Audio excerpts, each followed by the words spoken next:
I'm sure many of you are aware about what's happening in Hawaii, in Maui specifically. An entire city was razed by a wildfire, so we're going to go over some of the basic details on that, give you guys an update. I think it's really important news.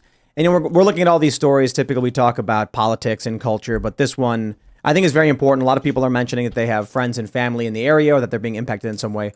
So we'll go over some of those updates. Now, we do have some news pertaining to international conflict. At I think it was a national security presentation in Russia, they're warning that NATO is preparing an occupation of Ukraine. This is the perspective from Russians. And that's not to say it's true, but that they are preparing for this as well under the belief that NATO is about to escalate into a full-scale war from a proxy war. Thus, I don't know, I guess World War III. So we'll talk about that. We got a bunch of other stories. Joe Biden's asking for money. We've got the proposed trial date for Donald Trump, which is going to be in January, which would absolutely obstruct the election. We'll get into all of that. Before we do, my friends, head over to castbrew.com. This show is brought to you by Cast Brew Coffee. We sponsor ourselves. Join the Cast Brew Coffee Club. You get either ground or whole bean for $40 a month, 3 different bags of our coffee. And we also have whole bean ground of all of our different varieties. We got K-Cups now available, so I recommend you guys pick up your K-Cups, get them in all your corporate offices or whatever if you can, and drink the coffee. And I will just mention briefly, Rise with Roberto Jr., the current art, will be the last run. And after we have a few thousand of the bags left, just the bags, not the coffee. We fill the bags when the coffee is roasted fresh. But once we run out of this particular art, the new bags will be the memorial for Roberto Jr., who passed away unexpectedly a few days ago. Sad story, everybody, but we recommend you pick up your Rise with Roberto Jr. now while you can still get the original bag, which is the bag from when Roberto Jr. was here and the mascot of the company. So sad news, but we're going to be choosing an heir. Roberto Jr. has, I believe, 3 sons. He may have more, because they're all very small right now, and we may have more children, and we'll have to figure out who's going to be the heir, Roberto III. Also, head over to timcast.com, click Join Us, become a member. We're going to have a members-only uncensored show coming up for you at 10 p.m. tonight live on the front page of timcast.com, but also available on the mobile app, which you can download for Android by clicking mobile app at timcast.com.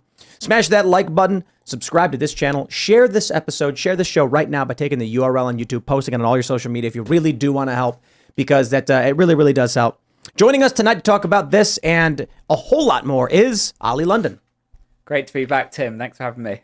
Yeah, you want to introduce yourself? Tell everybody who you are. Yeah, so I am Ollie London, the author of Gender Madness. A lot of people might know me from my tweets. I'm always posting about the gender ideology that's affecting society right now. And, I think it's very important to be calling that out.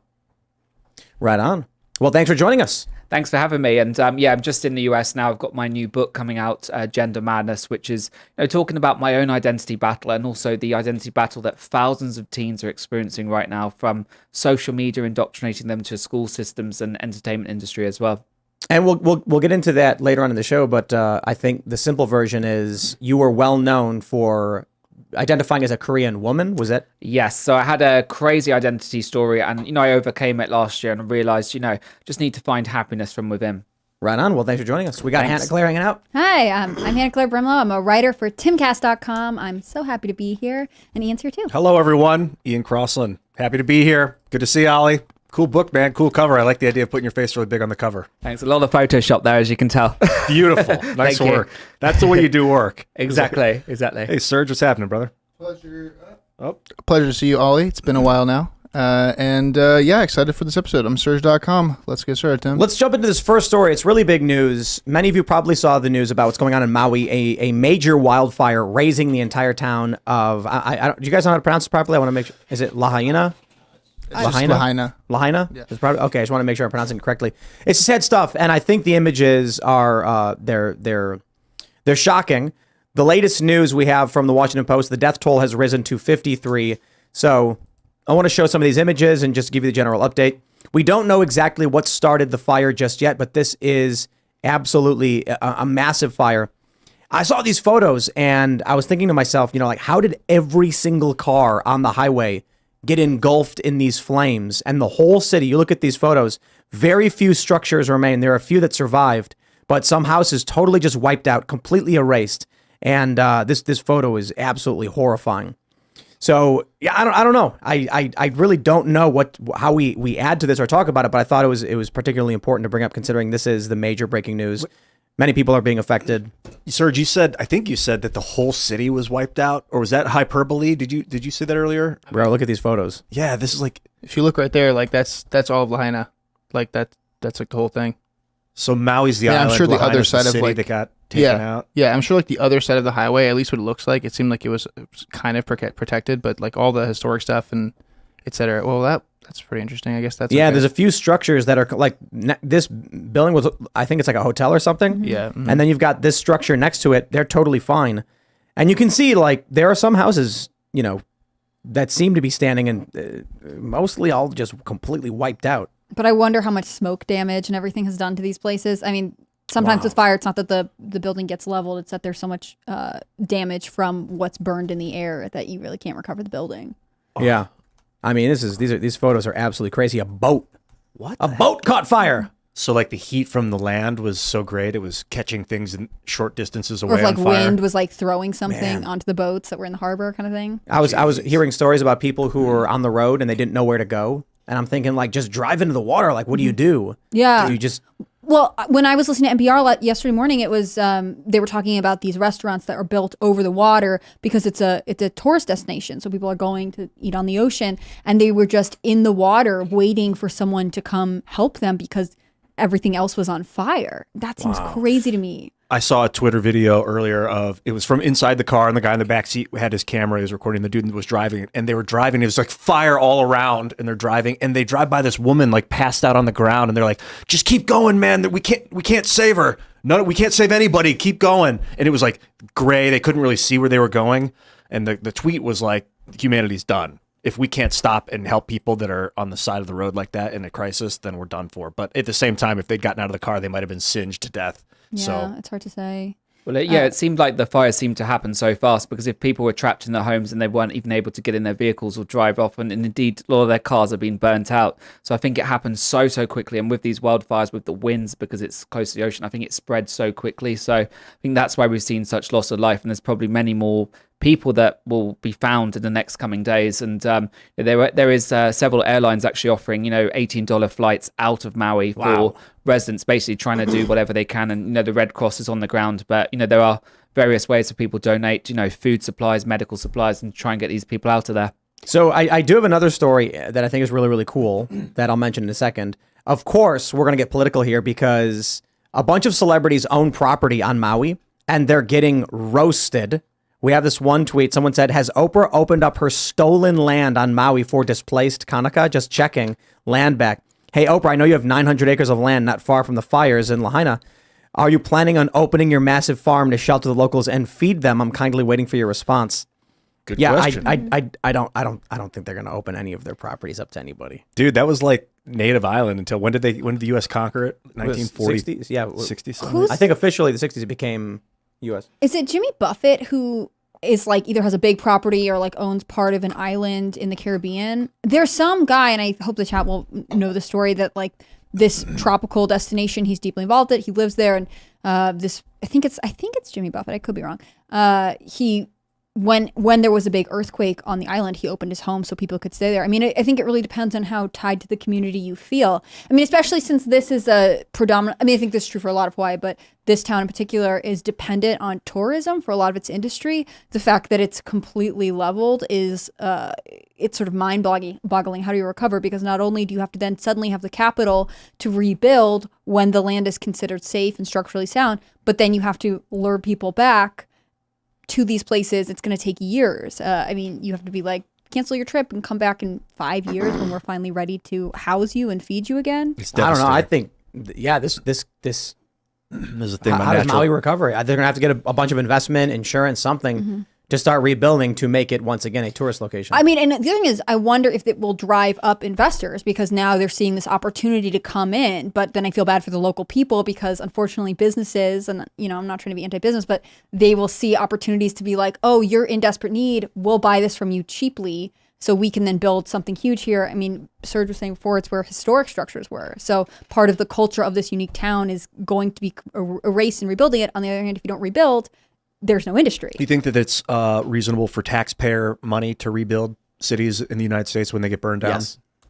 I do too. I think that's a reasonable use of tax money. There is a fair point about whether or not people can consent to having the tax money taken from them for whatever purposes, and not everybody wants to contribute, but I think if there's anything taxes should be for, it's things like this, disaster preparedness. I think Biden declared a state of emergency or something to that effect. And yeah, I mean, my attitude is like, when stuff like this happens, I want to help. I want to give. I want to, make sure people can recover. But I want to point this out. I mean, I find this image actually super fascinating. You've got Mick Fleetwood, Owen Wilson, Oprah, Jeff Bezos, Steven Tyler, Larry Ellison. Oh, wow. You got all these people. They're not the only ones who own property on this island. And I'm just thinking like, they don't actually live there, right? No. Like none of these people are actually there or live there. They just own property there. And then what they fly there for vacation sometimes, and they own the house because it's an investment.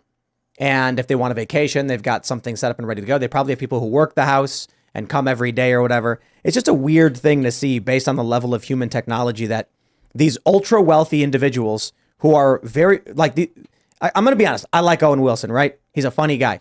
But what does he do for society that warrants him having property on a Pacific island to this degree? You know what I mean? Same thing for Oprah or any one of these people. Jeff Bezos, you can make an argument he's a tech guy. Okay, fine, sure, whatever. But it's strange to me that people who are just actors or musicians are some of the wealthiest people in the world, owning tons of property here. They don't even live there. I don't know. Mick Fleetwood was the one that made me laugh. I like that. That guy's awesome. I mean, isn't this a conversation that comes up a lot with, the thing is, people will want to invest in Maui because it's beautiful, it's beaches, like they will be able to attract investors, and that drives up the already expensive island life. So if you're native to Hawaii, it actually becomes more difficult to buy a home because you're priced out by the fact that any random tech billionaire or successful actor could come in and buy a huge chunk of property. I mean, if Oprah owns 900 acres, imagine I don't really like the idea of deforestation and building a bunch of apartment complex, but that is a significant enough land that perhaps other people who are from Hawaii could have homes. Look at us, a whole bunch of leftists on here criticizing these wealthy individuals. These white American colonists. Well, I don't care that that's true. Oprah's not white. They're 80 years out. I don't but care it's white privilege, isn't it? They own homes, and there are reasons for that. They also probably contribute in some degree to the local economy. On the other hand, in a time of crisis, they're not actually from this community, and so they're truly colonists. We've colonized that state in 1960, I think. Whenever the U.S. we literally did. did. I mean. Yeah. But it's 80 years Hawaii, out. So and the natives are not happy about it. They've never been true. happy about it. But check out the story. This is something that's really cool that is attached to it. Apple's emergency SOS satellite feature saved a family caught in the fire. This is actually super cool. So when I found out the new iPhone had satellite texting, I was actually considering buying it. And then I went to T-Mobile and I said, I would like to buy this phone. And then they said, it'll cost you X dollars per month. And I was like, no, I just want to buy the phone. They're like, you can't buy the phone. And I'm like, what? They don't allow you to just buy the phone. Okay, fine, whatever. But it has the ability to send text messages over satellite. Wow. So when the fires roasted all the cell towers, this family here was able to send text messages through satellite. This is crazy. This guy, Michael J. Miraflor, tweeted, my brother's girlfriend's cousin. Oh, that's an amazing one. And his family were caught in their vehicle in Maui while the wildfires suddenly erupted around them. No cell service, so Apple Emergency SOS was the only way they could get in contact with first responders, literally saved their lives.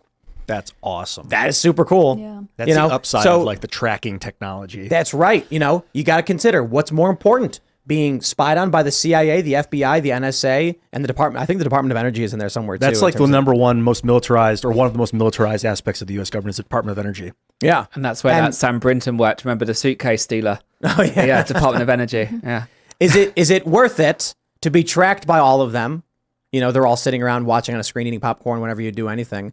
And just so that you can send out this message. So you never get lost in the woods. You guys want to hear something really, really crazy? So Dennis is one of our filmers, and he was hanging out downstairs in the green room when Ali got here. And all of a sudden he goes, what the? And then he shows me his Instagram had one of Ali's videos.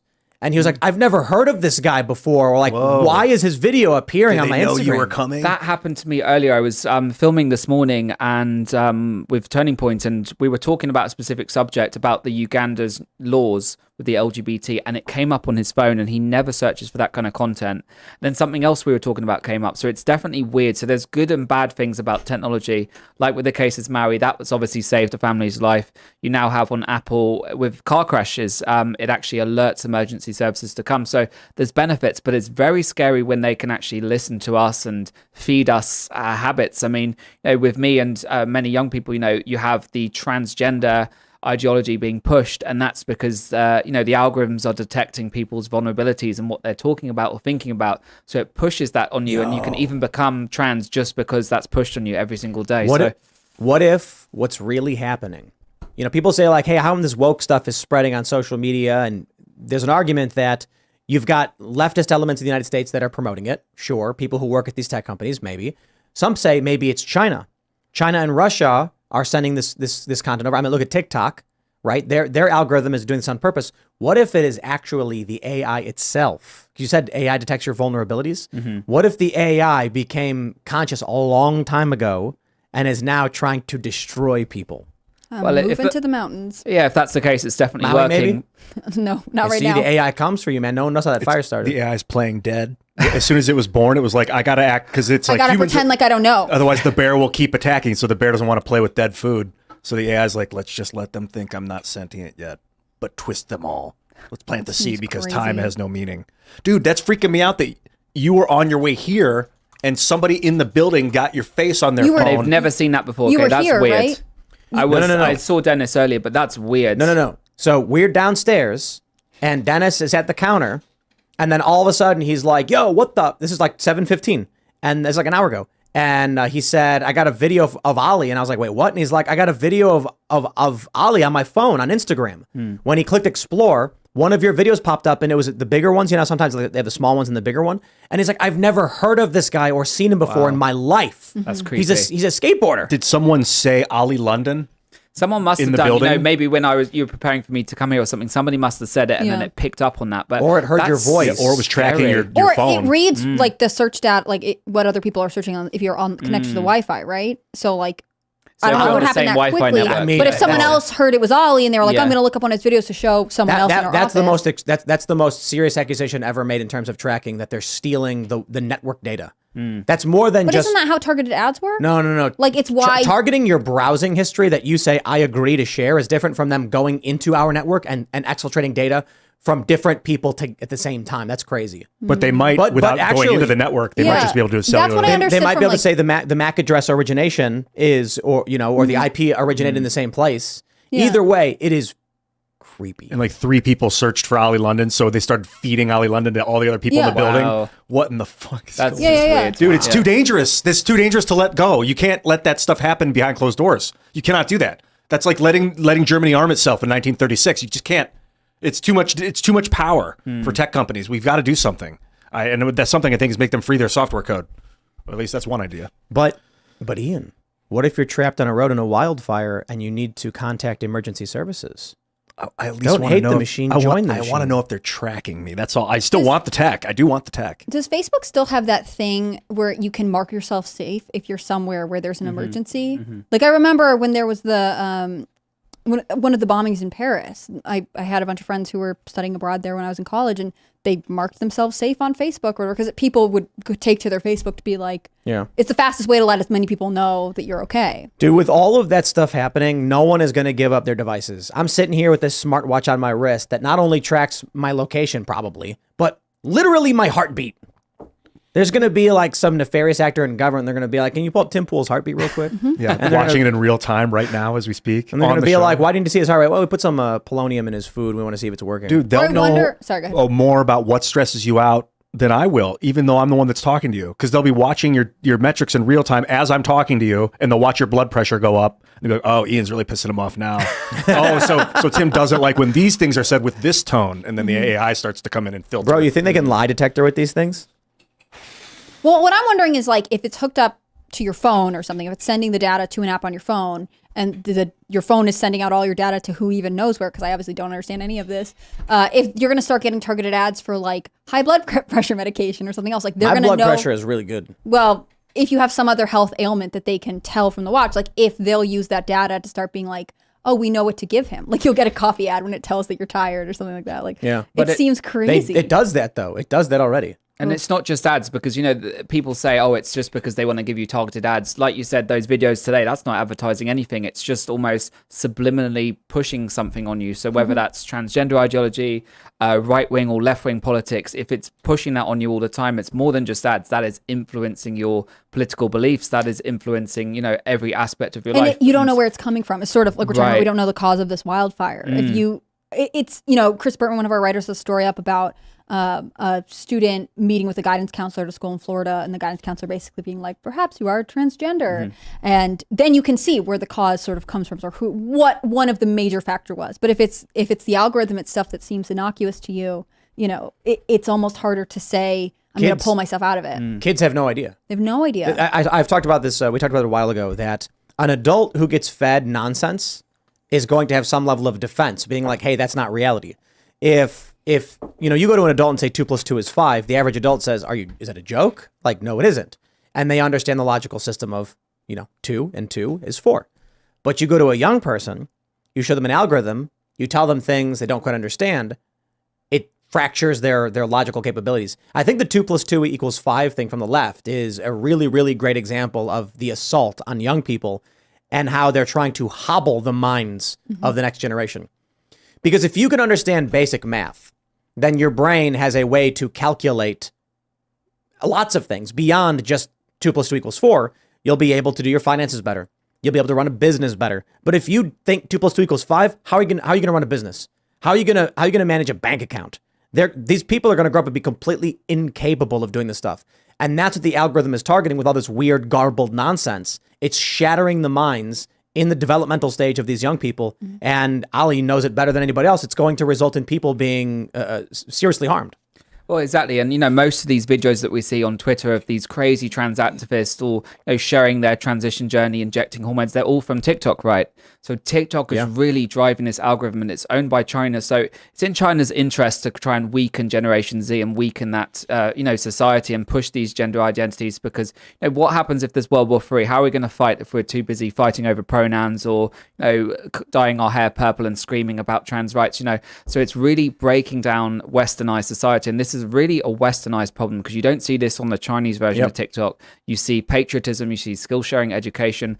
It's happening in America and it's happening in Europe, and this I believe it's targeted by the algorithm. It's pushing on very young impressionable kids these ideas and shaping their minds to want to be confused, and they're going to grow up now with no concept of reality. Like you said, 2 + 2 = 5. It's very much George Orwell, and kids have no grasp of reality. They can't even say what a woman is, and that just says it all. It's reality and community, I would think, because they, instead of seeking social connections and, a sense of community from their peers, they're looking for the likes online. And I've heard this story repeated, but of course you might be able to speak to it more specifically, of kids feeling out of themselves, having questions about who they are, the super normal developmentally, and online sort of getting steered toward feeling affirmation from people who are like, well, if you start wearing a dress, it might make you feel better, and wow, you look great. And then they sort of pursue more gender ambiguous lifestyles because they feel like that's where they are the most accepted, because that's where they're getting the actual the serotonin boost.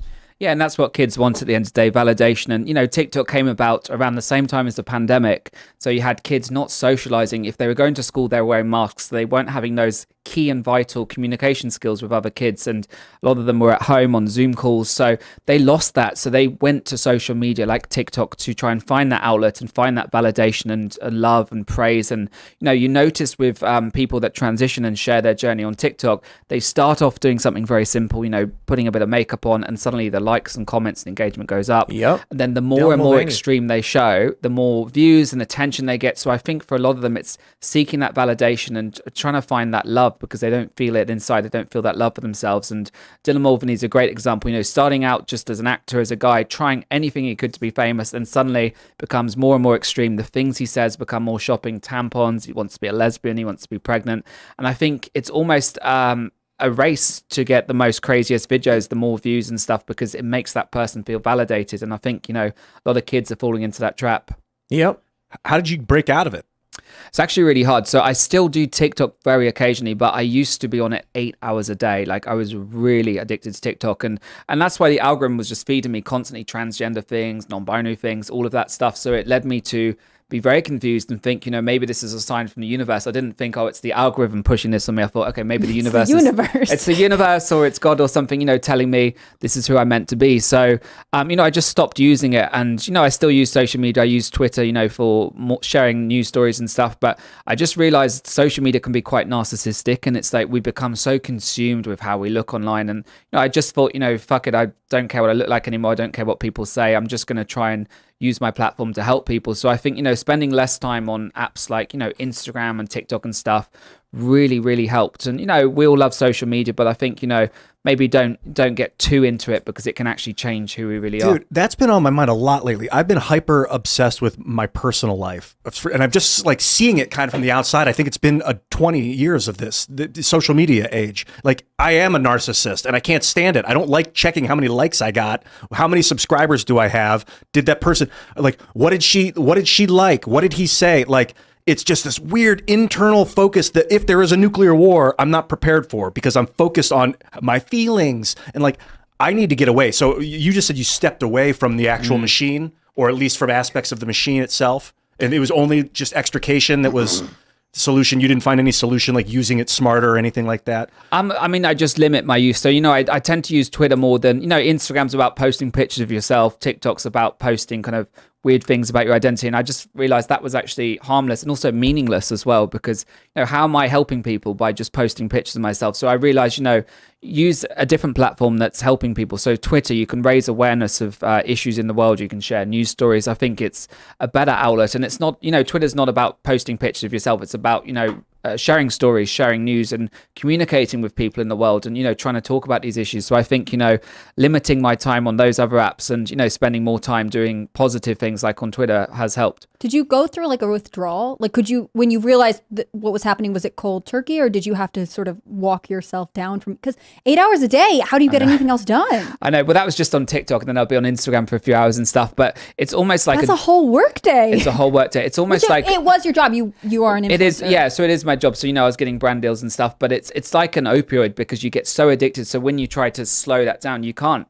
Like, even when I'm so exhausted and tired, I'd be on my phone, like at night, it's 2 a.m., 3 a.m. It's so boring on my phone, nothing going on. I'd still be on it. I couldn't get off. So I'm an adult, but imagine these kids that are on TikTok, they see all these cool trends and these identities, and maybe they don't have friends at school, maybe they're loners, and then they go to this for an outlet, and it's that validation. We all check how many likes we get, how many comments, subscribers. We have that addiction to, feeling validated and feeling like if we have more followers, we're loved, we're a good person. But it shouldn't be about that. It should be about who we are inside. And, it doesn't matter if we have 1 million followers or 10 followers. It's about the quality of the people around us. But what reinforces that is the money that can come along with the followers. Man, what a kerfuffle. Mm-hmm. And what money gets you.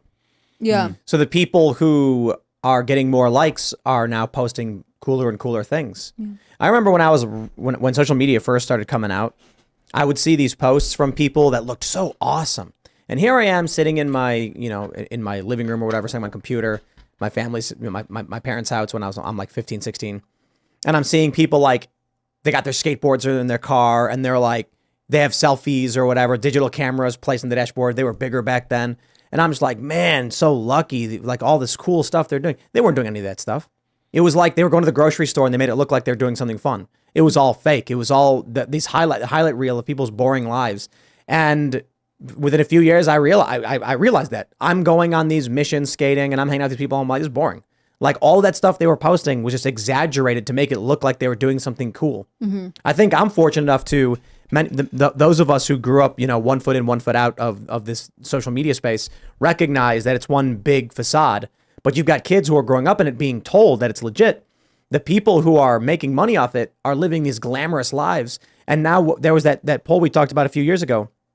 In China, the number one job kids say they want to be when they grow up, astronaut. In the United States, YouTuber. Mm-hmm. Man, that's messed up. But there's a decline in factory workers in China right now, and they're attributing it largely to the fact that social media has made it seem like there are actually other things to do. So if you grew up without social media, without access to the internet, you'd be like, well, everyone I know works in the factory, and so I'm going to work in the factory. And now it's like, but I don't want to do that. They're also more highly educated than their parents and things like that. But I think that's the thing that we want to say. Social media gives you like something to dream about. Like you watch someone's travel vlog, they go to Iceland, it's cool. You think, I'm going to plan a trip to Iceland, and that could be positive. On the other hand, it's very easy to become a place of jealousy and bitterness and envy. I feel like people will be really disappointed when they go and see the Aurora Borealis. These photos are always manipulated. People don't get it. The Milky Way, for instance, if you Google search a photo of the Milky Way, you see this dark band of color. These are like high dynamic range photos, multi-layer, aperture or whatever, to make it really vibrant. And then you go out. I remember the first time I went to the Mojave, and I was like, we're going to go to the Mojave like we were in Vegas. We're going to drive out, and we're going to go to the middle of nowhere and just look at the Milky Way. And it's like, I can kind of see it. Okay. You mentioned it's all fake. You mentioned that data point of out of China, the kids want to be astronauts, and out of the U.S. they want to be YouTubers. And I wonder, this is the first time this crossed my mind, if that's a fake result that the CCP is telling everyone, like, oh no, our citizen kids want to be astronauts, but they all just want to be YouTubers. To tell. Yeah, they want to be. What is the app called in China? You've got Douyin, you've got WeChat, which is a bit like WhatsApp or a bit like X, like Twitter. And you've got Douyin, is that what it is? What's that other big one they've got? There's Bilibili. It's like some TikTok kind of thing. And there's Weibo. Weibo, that's Weibo? the one. Yeah, that's a big one. Yeah. Well, let's jump to the international context here. I have this tweet from Kim.com. He tweeted this video from Russian American Daily. Russian Defense Minister: NATO assembled 360,000 troops in Eastern Europe. Poland is preparing to occupy Western Ukraine. This is the perspective of Russia. You can call them wrong, you can call them lies, you can call it propaganda, call it whatever you want. But we do know that Poland is sending another 2,000 troops to reinforce its border with Belarus. We do know that Joe Biden is calling reserve forces, already did, to be deployed into Europe. And there is a very real concern. Chinese and Russian warships conduct highly provocative drills near Alaska that, World War III. So take your pick. There's good reason for China to be attacking us from the inside to destabilize the United States. And there's a very real possibility that we're about to escalate into World War III. I say about to, but who knows how long this stuff takes. It could take several years or it could be overnight. I feel like it's, you have become famous for calling for not World War III, I guess Civil War is normally. Not calling for it. He just not mentions calling, it. sorry, I apologize. Just occasionally calling out the words. For saying the phrase. But I think, again, with the presence of military ships, I mentioned this, I think last week, that, we have this newly commissioned ship, the Canberra, that's in Australia. I think now more than ever, we are seeing this sort of toe-to-toe escalation in a small way. It's just hard for me to see who is going to make that first truly aggressive move. And I think that's the worst part of war, because we'll look back and be able to say, like, oh, well, this was happening for a long time. But right now we're all sort of saying, like, is this it? Is this happening?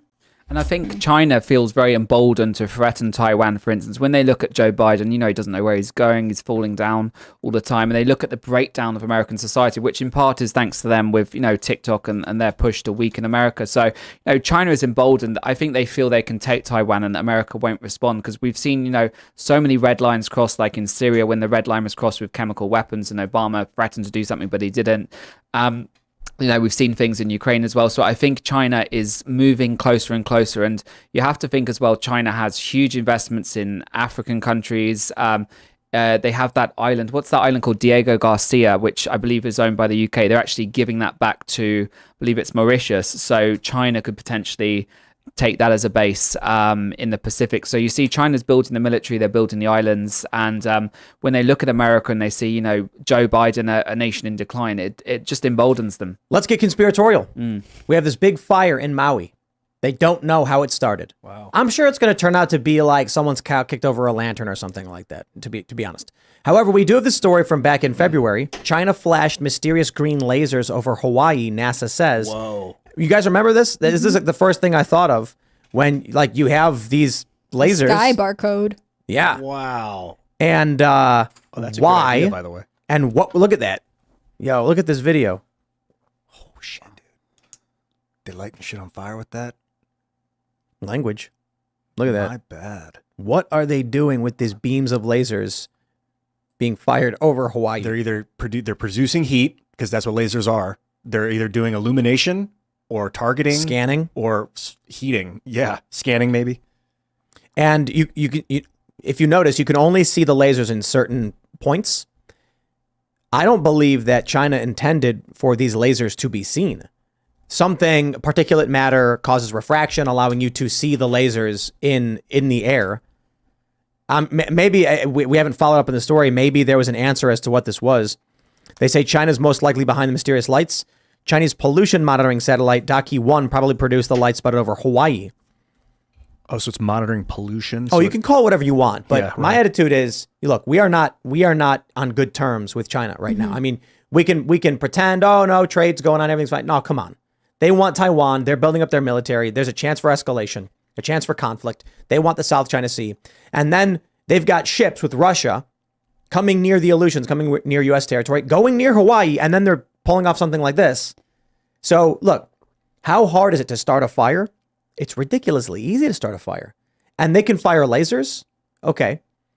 It's a little What is- challenging to get the fire to spread, but there were hurricane level. It said it was like hurricane level winds, or there's I don't heavy high winds. So they're causing saying- it to if they spread. can start 50 fires all at once with a sequence of satellites doing high burst, high energy lasers, then getting fire to spread isn't really the issue because you make the fire instantly in a bunch of different places. And they can monitor the weather in Hawaii. I mean, you could just Google that. Like what I was reading from the National Guardsman who's making a statement was that, there's low humidity and high wind. So that's perfect conditions for wildfires to spread, which means any arson fires would also spread as quickly. Like China is perfectly able to say, like, this happens to be a dangerous period for fire in Hawaii. Perhaps now, if they were to do something. There was also a Chinese balloon observed above international waters near Hawaii in Recently? February 2022. Wow. Right. Yeah. So it does seem like obviously they have a targeted interest in Hawaii. And Remember when Marjorie Taylor Greene argued that there were like space lasers that could start fires? Maybe she was right. I think it's really funny because they claimed she said Jewish space lasers when she mentioned like Rothschild's bank was providing funding for certain technology or whatever. And I'm like, well, I don't know about any of that. But I can tell you that we have video of lasers being fired from satellites. Their argument came from a pollution monitoring satellite, but lasers did come from this satellite. Now, I don't know the capabilities of this, but I'm not going to believe them, right? I'm not going to believe China's like, we're looking for pollution in Hawaii. well, and they Yeah. said the balloon that went over Montana was like, oh, it was monitoring the weather and it blew off course and we didn't say anything. Like, So the I weather. don't want to be too mean to China right now, but they lie. I mean, they're declining to meet with our Secretary of State, or there are any delegations from Anthony Blinken. So what makes us think that they're feeling like they should give us any honest information, right? I think Ollie's right. There is a general opinion coming from China that America is not in a position of strength. I mean, I remember being on Pop Culture Crisis, the podcast, at the end of this last year, and we were talking about the fact that China was declining more Western movies. I mean, they are not interested in American culture right now. And in fact, to your point, they're probably trying to insulate themselves from American culture because American culture, modern American culture, is largely about the destruction and the turning within oneself, and there's no patriotism, there's a lack of civic engagement. It makes the country weak, and so in turn, it makes their adversaries stronger. They're saying that it may have been cloud aerosol LiDAR and infrared pathfinder satellite observation, Calypso. Good job with that one, guys. They say it's been orbiting for more than 15 years. So maybe it's nothing. But I can tell you this, space lasers are real. Confirmed. We know popular mechanics. We know about space lasers. Lasers can start fires. The question is, what is the potentiality for China to have any kind of laser on a satellite that can produce enough energy to start a fire? Would they do it against us? I think this is all easily within the realm of possibility, that they can damage our economy and cripple us in major areas and make it look like an accident. It's I guess, fifth generational warfare. Yeah. First thought I had was let's get Kash Patel in here and talk about high tech weaponry and see what he's not going to tell everyone what the American government has necessarily, but he'll be able to smile and nod while we're talking about these things. Hey man, that's it. If we need to be on guard, I don't say believe everything or have an open mind to the point where your brain falls out. Like not everything is possible. Everything's possible. Full I love that image. Your mind is so open, your brain falls out. Have you ever seen? It's a meme. I didn't make it up, Oh but my there's gosh, like a no, I meme with don't the know guys. anything He's about like, the hey, internet. thinking, and then it thinks, yeah. That's fun. Keep it in mind though. Yeah, space lasers are legit real, and they can make things very, very hot. I think the question is, what's the point of the timing? Like, at what point do we think that anyone would want to Chaos. escalate war? Just chaos? Well, Or I mean, if we're busy dealing with, China invades Taiwan tomorrow, then we'll get it, right? Mm-hmm. So this is a target. This is a Pacific economic hub. and And- naval bases. And they Yeah. just did military training, the Chinese and Russians, a few days ago up by the Aleutian Islands in Right. Alaska. And the U.S. deployed warships, and now all of a sudden an unknown fire sparks and wipes out a whole city. I mean, the damage that we see in this city, only 53 dead, thank heavens, because it was just a fire. But this wiped out basically the whole city. That's if that is a weapon, that is a powerful weapon. God, like, dude, the reality is, we've got videos online of the U.S. having large infrared lasers that can shoot down drones. It heats them up until they burst into flames and then they fall out of the sky. With a satellite, I don't know how long it would take to get a charge for a laser powerful enough to start a fire, but you don't. I mean, the range is probably the issue. I mean, we're talking, what is it, 50 miles? What's a low Earth orbit satellite? Probably 150 miles. You want to Google that real let's quick? find out. That's a long distance for something to start a fire. So I don't know. That seems like a bit much, to be completely honest. 2,000 You're disproving your own kilometers. theory right now. 2,000 kilometers. Between 160 kilometers and 2,000 kilometers. Wow, so even less than that. So right, so it could be like 60 miles, 70 miles. Is there a laser that can start a fire within 60 miles? I kind of feel like military tech is way beyond what we think. And even if it was like a rail gun that launched a small incendiary or something, it's easier than a laser. Or like 10 lasers to like times 10 if you Well, can't, if for the distance right. you need it hotter, you could. and focusing it in one direction. The question is how much energy would it need to store to be able to pull something like that at that range? And maybe it takes 7 months to charge up with solar, and then it can set off a couple small fires, something, who knows? But you got this. You also got the fires up in Canada. Yeah. So what's going on now? They're going to claim climate change and all that stuff, I'm sure. But what if the reality is war? Well, there was wildfires in Greece recently, and some investigative reporters found that the land that was burnt already had a permit to build wind farms, but the locals didn't want them to build there. So that could be one explanation. Oh, It's purposeful arson, so that land developers can buy the land cheap and get in there and claim it's climate change, but really it's just them trying to seize some land for a cheap price. Let's get even more spicy tonight. We have this from the Post-Millennial. Man-made climate change is manufactured consent driven by profit motive, claims climate change scientist who said the IPCC was set up to look for dangerous human-caused climate change. This is a controversial interview John Stossel did. They say, Post-Millennial reports, once a darling of the climate alarmism community turned skeptic, Judith Curry told John Stossel that the man-made climate change narrative is a manufactured consensus because researchers found that they could make money pushing it. The video released on Tuesday pointed out how some scientists take aggressive attempts to hide data that shows that climate change isn't a crisis. She said they do ugly things such as avoiding Freedom of Information Act requests, trying to get journal editors fired. The origins go back to the UN environmental program, Curry said. She noted that some UN officials were motivated by anti-capitalism. They hated the oil companies and seized on the climate change issue to move their policies along. She pointed to the Intergovernmental Panel on Climate Change, IPCC, which was set up, quote, to look for dangerous human-caused climate change and not focus on any benefits of warming. So I'll pause right there. And my question then is, obviously a lot of people are going to agree with her. I don't immediately agree with her because I don't immediately agree with any of these people. I don't care if they're the IPCC or otherwise. She's saying that there are benefits of climate change, of man-made global warming, but also that it's alarmism, it's not a crisis. Is she saying it's not a crisis because there are benefits? In which case the implication is it's actually happening? You get it?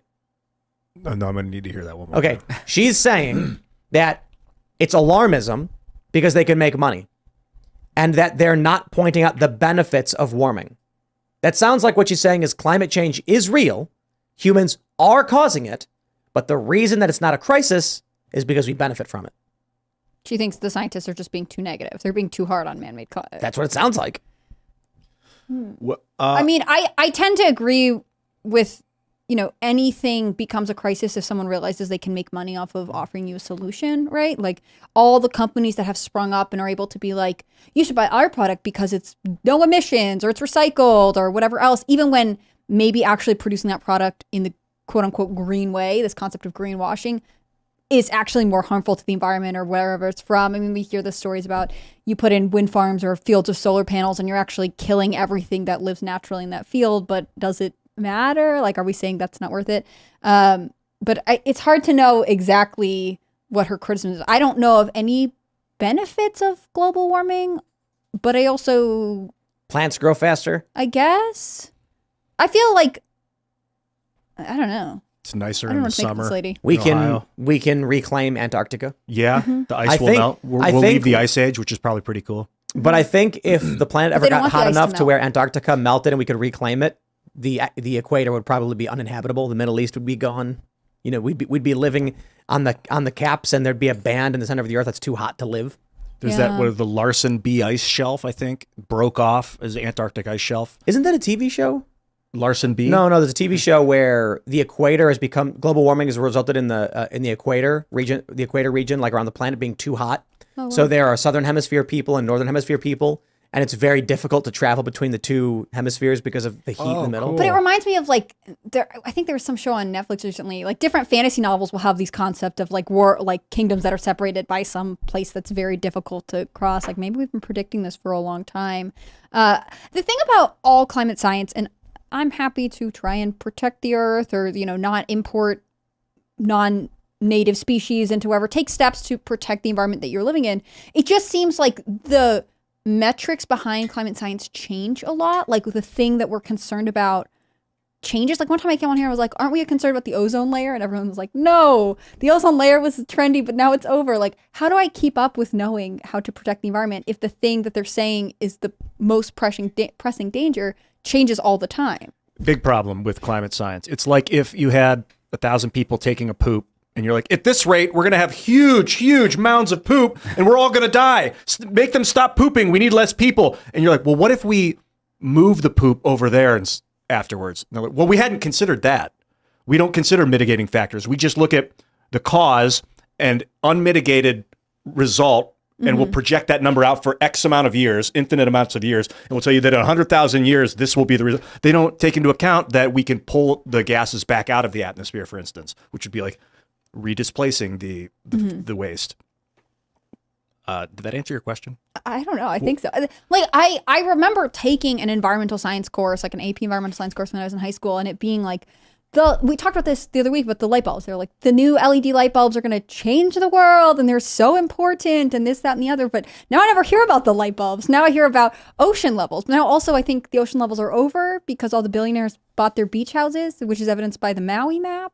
And also, from what I knew about ice and water and volume, it all sort of works out if the ice melts. But again, maybe I'm wrong. And a lot of these green technologies, for instance, wind turbines in Scotland, they got rid of 15 million trees. They basically deforested them to make way for wind farms. So you have that. Then you have the cobalt and lithium mines in Congo, which are for electric batteries, for solar panels, for cars. And they have to be replaced every year. And that causes tremendous pollution. And not only that, there's a lot of child slavery. There's about 20,000 child slaves mining these for solar panels. So I think, all the people, these scientists that preach about we need to push wind turbines, we need all these solar panels, it's very hypocritical because oftentimes these things actually cause more environmental damage, deforesting entire natural habitats. And so I really think what this scientist was saying, it is being used for profit to scare people. And if this was true, if it really was the world's about to explode from global warming, why are these billionaires going on 2,000 private jets to Davos for the World Economic Forum every single year? So they don't practice what they preach. So it can't be that bad if they're saying the world's about to end, yet they're still on their vacation on their private jet in their 5 different mansions. 5 different mansions on beachfront Maui. property. Right, yeah, on Maui. Now they're going to come out and they're going to say Maui was climate change. This proves it.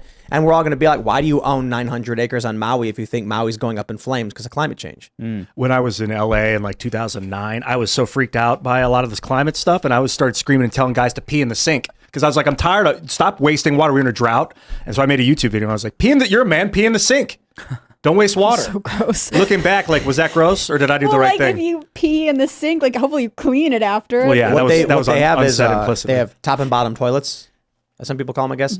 And these environmentalists, it's a 2-level toilet where when you're going number 1, you sit on the top, which fills it up. And then when you go number 2, the number 1 flushes the number 2.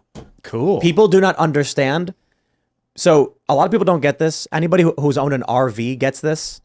When you use the toilet, there is a pool of water in there that's diluting human waste, concentrated, in its natural form. These hippies, they're making a sacrifice. I got to tell you. Did you ever get an unintended whiff? I've never used one of those toilets. Oh yeah, that's in yours. You didn't use it. What do you mean? Your RV? Did you not have a toilet in your No, RV? you don't smell these things in the RV when you drain them. That's what I meant. You never bothered? We never used them. Oh, okay. But these environmental toilets, it's like you stand on the top, you sit on the top, and you fill it up yourself, and then you sit down on the bottom, and there you go. I'm just not that dedicated to safety. Hey, look, or California's in a drought. Or Yeah. they've been in a drought. I don't know if they're still in a drought, but the drought comes and goes. Basically, southern California is a desert, and they're only surviving off of Colorado River water for the most part. So, hey, these people who live down there are like, I shouldn't have to do this. Everyone else should have to. And it's like, dude, Well, they all have swimming pools, don't they? So if there's such a drought, give up your swimming pool for the summer. Well, there were several celebrities that were running their sprinklers, and they would get fined, so they were just doing it anyways Yeah, because they can of course. afford to pay Exactly. the fine. Yeah. So why should their lifestyle suffer? But you guys should all start using, reusable or like the paper straws because that will save the environment. And that's ridiculous because you go to Starbucks, you get a coffee, it's in a massive plastic cup, and then you've got the paper straw, which is just, Like, what? I don't so understand. hypocritical. So it's just virtue signaling at the end of the day because how's that saving the planet if you're still using a plastic cup? It was because they found that tortoise, that giant turtle with the straw stuck in his nose. Did you ever see that yeah, I video? saw it, yeah. or And like- they have like pliers trying to pull it out. It's bleeding. Yeah. I spent a lot of time cutting up the like plastic rings for soda cans because of those images of like various things that would swim through and get stuck. It was super upsetting. I didn't like that at all. But then, we don't talk about the fact that you can order mixed wildflowers off of Amazon and throw all this or like the seeds of them all over your yard. And actually all of the plants are native to China. So you're actually hurting your local biome because it's not clearly marked. But the environmentalists don't care about that, but they do care about none of it makes sense to me. There doesn't seem to be any consistency. I learned recently that dandelions are not native to North America, and they're actually not weeds. They're considered medicinal and food, and they were brought here intentionally, and now they're weeds. Oh wow. Yeah, We should start eating those. Yeah, there's like a great. short season for it. Honestly, it's like a couple weeks where the dandelions are all out everywhere, and then what they would do is that when they were bright and yellow, they would fry them. Yeah. It's like a West Virginia delicacy. Yeah, the nice fried light dandelions. oil. I love the movement towards people will grow native plants if you have like a big yard, instead of having just grass, you grow native plants so you can have native pollinators. I think that's sort of this idea of the tract home, and probably UK has an equivalent of this, that are built, and at the time they were a symbol of prosperity, and you can own your own home, and that's great, but they all had to have the exact same lawn, and there's no sort of a maintenance, and there's sort of an aesthetic a purpose to it, turned us away from being part of our environment. Here's what's crazy. We have a ridiculous amount of fruit on the property, things I've never even heard of. Greenbrier. No idea what that is. And I go out by the shed, and there's these vines with these like little bushels of like berries hanging from the tree, and I'm like, what is this? So I have this app called Picture This, scan it, and then it says this is Greenbrier, an edible black berry. And I was like, how come I've never gone to the grocery store and grabbed a thing? It's like, oh, it's blueberries, raspberries, strawberries, and mostly due to sturdiness of the fruit. So pawpaw, for instance, why can't you buy pawpaw in the grocery store? Why? Because it's very hard to cultivate. It's very hard to pollinate. It becomes very delicate and it rots really quick. So most people have never heard of pawpaw. Then we've got, everyone knows mulberries because there's a song about it. But how many people have actually had mulberry? If you have a mulberry tree, you'll have mulberries in the summer. But they're so delicate and they break, nobody harvests them and ships them out, even though there's like a tree produces an ungodly amount of them. It's weird how just humans are. Like we have the blueberry, and it's like there's lots of berries that are blue, but that's the blueberry. And there's the blackberry, and then there's the orange. Like there's other fruits that are orange, but that's the orange. No. Orange got its name, like the color orange got its name from the fruit. Oh, interesting. Yeah. And then I was just thinking, I watched a grasshopper hop across the lawn. I was like, a grasshopper. He's hopping on the grass. Like, we're so smart. These humans, like, we're just so Bro, brilliant that's with how our words names. come into existence. It's so it's so He wants childish. a better and it's name like, for the grasshopper. Dude, people's names mean things. People used to name their kids the equivalent of like shining light. They'd be like, I will name my son worships the Lord.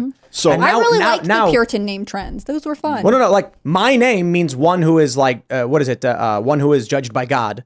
And then Daniel means one who honors God, or it might be the inverse. But quite literally, back in the day, there's some dude who had a kid, and it's like, what would you like to name your son?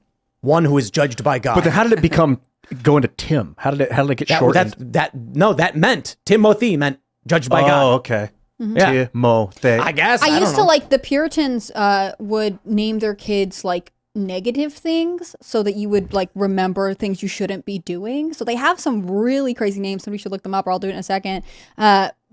Because we think of like, oh, you might name your daughter Grace because of God's grace or something like that. But they would name their kids like just these things like he who shouldn't sin or something like that. Like these sort of heavy, dark names because they were trying to remind their kids to stay like on the right path. Yeah, so you will look at, sorry, go ahead. Timotheos means honoring God.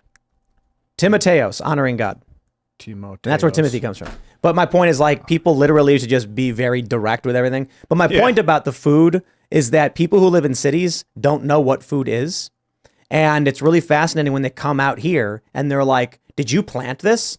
I get asked that for every single thing from like literally every time.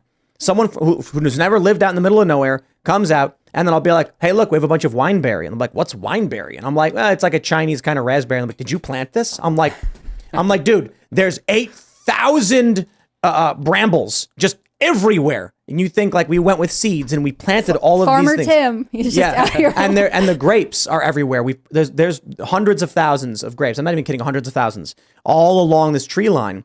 And people are like, did you plant them? I'm like, that grapevine is 20 feet in the air. Where would I have planted that to make? I don't know what you're talking about. I was thinking we should make wine, and I'm like, the amount of effort and work it would take to make wine, where we could just go to the store and spend $150 on bottles of wine, is like so out of proportion right now that I do think we're living in like this luxurious society that can't sustain. It just can't. Like we should be prioritizing the grapes on the property and making the wine. It would be fun. Like this idea of like the farm to table or eat local movement is interesting. The problem is that people go to the grocery store, and if the grocery stores don't stock local produce, then obviously it becomes hard to eat the stuff. Like there is a challenge to it. I think, when we had more regional food systems, meaning that farmers ship their foods to local grocery stores, we probably had more diversity in our diet, which is interesting. And there was probably more regional cuisine, right? Like we're talking about like stuff that's in West Virginia. If you probably went back and found like an old West Virginia cookbook, they used things that were in the area. It was different. And now we have sort of a homogenous culture across the U.S. If you go to any grocery store, you expect to see certain things. Refrigeration. It's the homogenization of the world, and it's horrifying. Like I've talked about how I went to the Bahamas. I went to Nassau, and I'm like, this is going to be cool. I'm going to see some local flavor. And I get off the boat, and it's like Gucci, Hard Rock Cafe, Starbucks. And I'm just like, okay, I guess I got a Starbucks down the street from me. I don't need to come here for this. Maybe that's the intention. Maybe that's what they want. But they have this service where you can get shipped exotic fruits. And most people don't even know what these things are. Because you go to the grocery store and there's like 7 fruits you can buy. And then sometimes there's like a prickly pear and people are like, ooh, look at this weird one. And it's just like, dude, there's so much crazy stuff going on. We have black cherry trees. The black cherries are in season right now. So there's probably on one tree, what is there, 200,000 black cherries? Wow. It's crazy. I don't even know how to get them. They're just like all the way in the top, 40 feet in the air. Yeah, we need like a machine that you latch around the trunk and then it just shakes. Vibrates. Yeah. Yep, and then they all fall down. Have you seen that video of like a truck that does it with the oranges?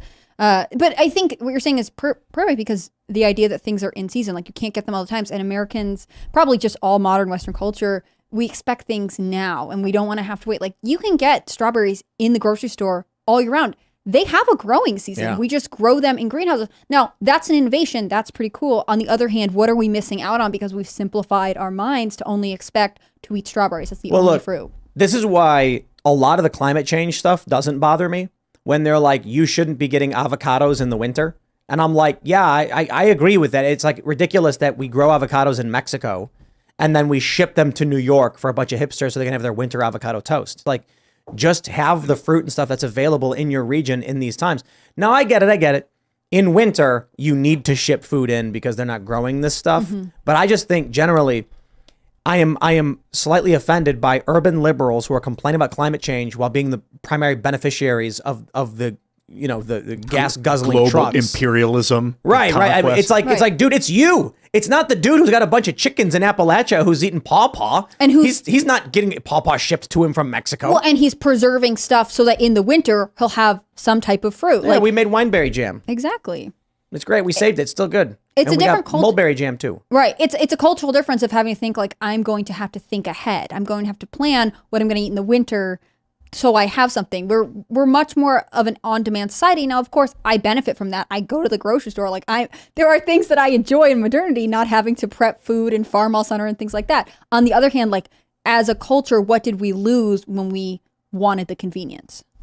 We lost the sense of appreciation and value, you know, because when we have a meal, we don't appreciate where has that come from, you know, who picked that from the tree. So I think that's why it's nice to grow locally if you can grow vegetables in your own garden, because you appreciate it. And also the taste is so much better. You know, when you grow lettuce or potatoes and you cook it, it tastes beautiful. There's no harmful chemicals on it from Monsanto or anything. It's just purely out of the ground. So I think there's something nice about that, appreciating it and kind of going back to old times when we used to grow our own vegetables, and everybody, if they have a little garden, just grow a few things. I think that's a nice thing. Do you think there's emotions involved with vegetables, like the way you pick them? Because I know with animals, if you slaughter an animal that's in fear, it'll produce a lot of cortisol. The meat won't be as good. I've heard that. Yeah. I know that if I'm stressed out and I eat food, I have a harder time digesting it because I'm stressed.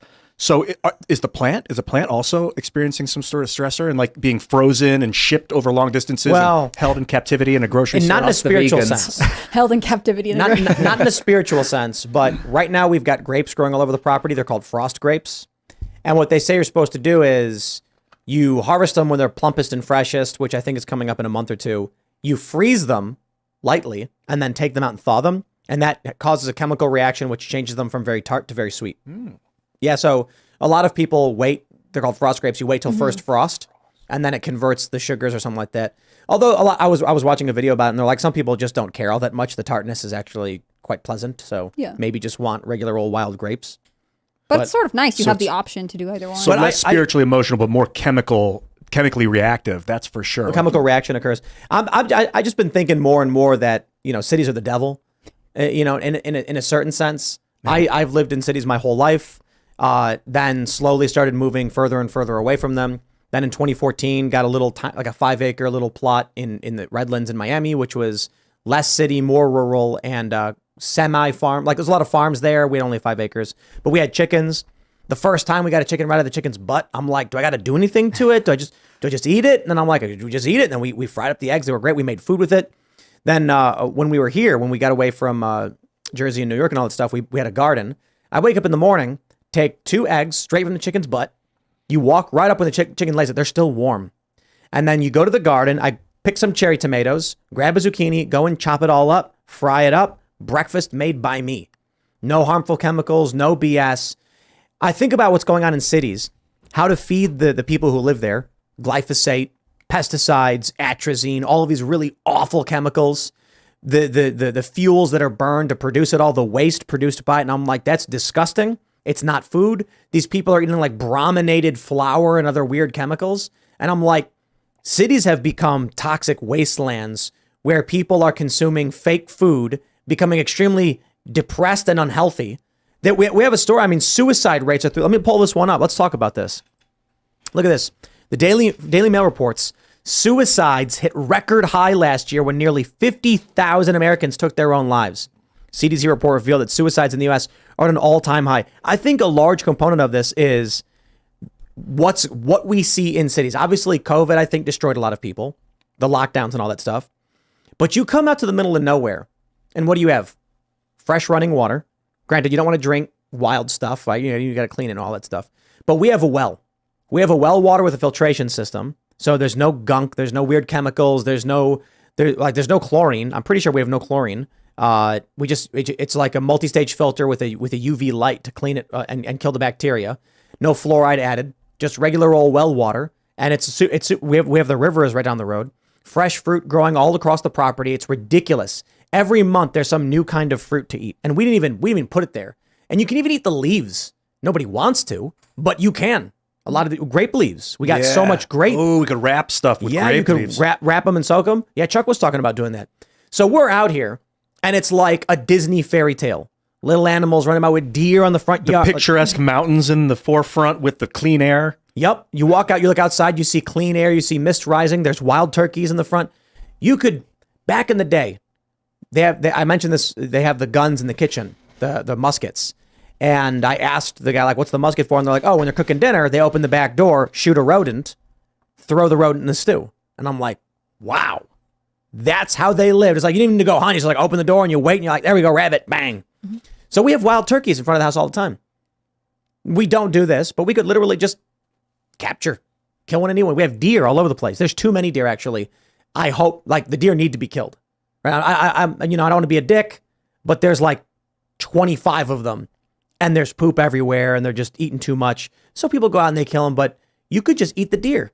It's just like the food is right there. In the cities, they use all this crazy chemicals. People's heads are whacked. They're on SSRIs. They live in these concrete blocks that smell like sour milk. Yeah, that brake dust coming out of the cars. I was gonna say all the car emissions that they walk through to get from tiny apartment building to the tiny 24/7, office. because it goes into your apartments too. It's like everywhere. living in a sewer. Is it like that in London too? You're from outside of London? Yeah, but I don't really spend much time there. But it is. I mean, the pollution is really, really bad. But, you know, on the flip side, they're trying to push the climate change thing. So they're putting plant pots in the middle of roads to stop drivers going into central London. They're charging people every single day about $15 just to drive into central London. So that's even delivery drivers, truck drivers. So there's good and bad things about that. You know, I think it is a tough life though when people are going from the office, 9 to 5, they go straight to the house and they've got a tiny apartment. And for a one-bedroom apartment in London, it's like $1,200, $1,300. So it's crammed conditions, a bit like New York. So it's not a way for people to live. Like Tim was saying, it's much better. People are happier and healthier if they're living in the countryside. I spend so much time outdoors, and it's so much nicer. It's fulfilling. You feel that fresh air and you feel good, and you appreciate things. Like if you grow your own vegetables, you appreciate that taste. You don't think, oh, I can just buy what I want. It's consumption. It's you actually enjoy life a bit more. Yeah. Here's a crazy thing. They have a racial breakdown and an age breakdown. It is mostly millennial white people who are committing suicide. Oh my gosh. Multiracial people are very low. I love this.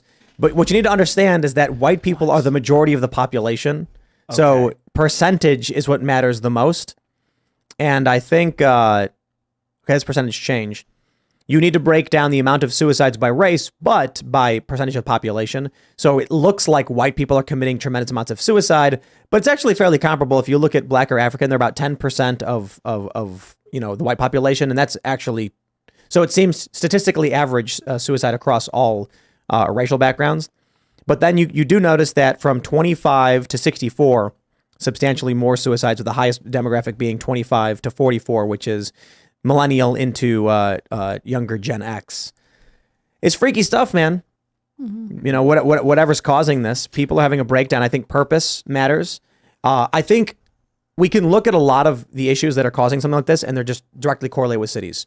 No community, no neighbors, no purpose, living in pollution and garbage, and running back and forth. It feels, I don't know, man. It just feels like the dark side. And they can never get up the ladder. They're stuck in those jobs for their whole life. They're just surviving, basically, paying their bills. And it's really tough. And what's sad as well, most of these people likely have mental health struggles. And then you've got Canada that's legalizing euthanasia, including for people with mental health. So how many more people are going to feel so hopeless that they're going to take their lives? Instead of, sending all this money to different countries, another 24 billion to Ukraine, America should be investing in mental health, and let's help these people. We shouldn't be, pushing people to, feel that they've got no chance in life. Let's actually help them and support them with mental health. I think it was someone was just saying we should reintroduce the reopen mental facilities. Was it Vivek? Was it Vivek? Do you guys remember? It might have been. Wouldn't be a bad idea. Yeah. Reagan shut them down in the early 80s, and that was a big... Put them in jails instead. Yeah, and now we have this mental health crisis that just began right when that big shutdown happened. So maybe it's time to... But they were so horrible. So many people suffered so horribly in a lot of those places that was the justification for shutting them down. But that doesn't mean that we can't do it right or do something. It also opens the door to... You're a political dissident, so the government says, mentally ill. Yeah, or you have a medical marijuana card? Well, it's not federally legal, so off to the mental facility with you. Mm-hmm. And you can't get out. With armed guards, yeah. With regular jails, you'll get a term, and then you get out. Maybe you'll get out with good behavior, you get out early, but with mental facilities, they determine whether you get out or not. I think a lot of these people are maybe not a lot, but returning veterans from the war in the Middle East, wars in the Middle East, when you come back and you realize, wait, there were no weapons of mass destruction. Wait, Osama bin Laden, we didn't go into Afghanistan for Osama bin Laden. I thought I just spent 6 to 8 years of my life willing to kill and seeing people get and people hate me and look down on me and think that I'm bad for having been in the military. I mean, like, veteran suicide is serious and is a part of it. I think part of it is also social media. I mean, it's something that we see particularly among young people, anywhere from 15 to 35. You're seeing an increase in anxiety, depression, suicidal ideation. So there might be a lot of circumstances, but I think ultimately we have raised young people in a culture of hopelessness. And you must be reminded that every day, if you're working a job that you don't like in a city where you feel like no one knows you, and you go home and you lie in bed and look on your phone for hours and hours and hours, and you feel like you're not getting the same amount of likes as someone else, and why aren't you doing more with your life? And that despair is terrible, where I think we need to have a culture that measures success not by online presence, but in the connections you have in real life. I think if you look at this data, there's a really easy way to a really easy bit of data to show what's causing this. You can see that males are 3 times more likely, or 3 or 4 times more likely to commit suicide than females. So I think a large component of this is telling men they're evil, they are bad, they are wrong. I love, there was this article that talked about the glass cliff. It was like Linda Yaccarino is appointed to the board of X right when the company's about to implode. This is the glass cliff.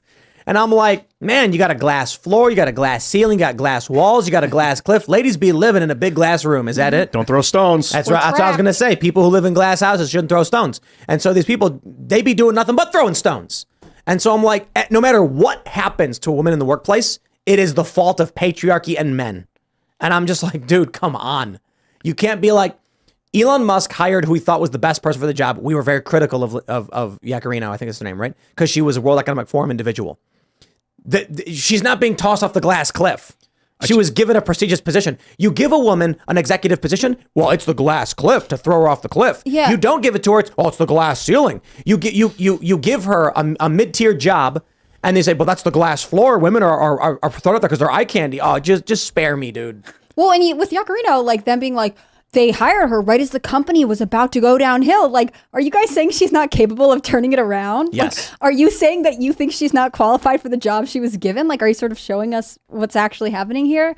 I think there is such a weird conversation where women have to be protected at all costs because they can never think that maybe a man would have been better for their position, when ultimately we know that genders function differently. I mean, it goes right down. You can study newborn babies and see a difference in the way their brains naturally developed. You can't tell me a newborn baby has been socialized at all.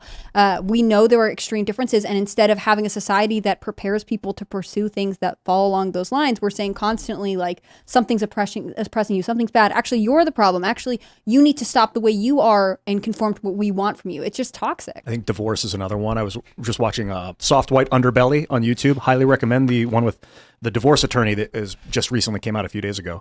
And he was saying that, like, in divorce proceedings, the guy tends to get the raw end of the stick. It's like if the guy cheats on the girl, the guy's trash. He's a piece of shit, junk.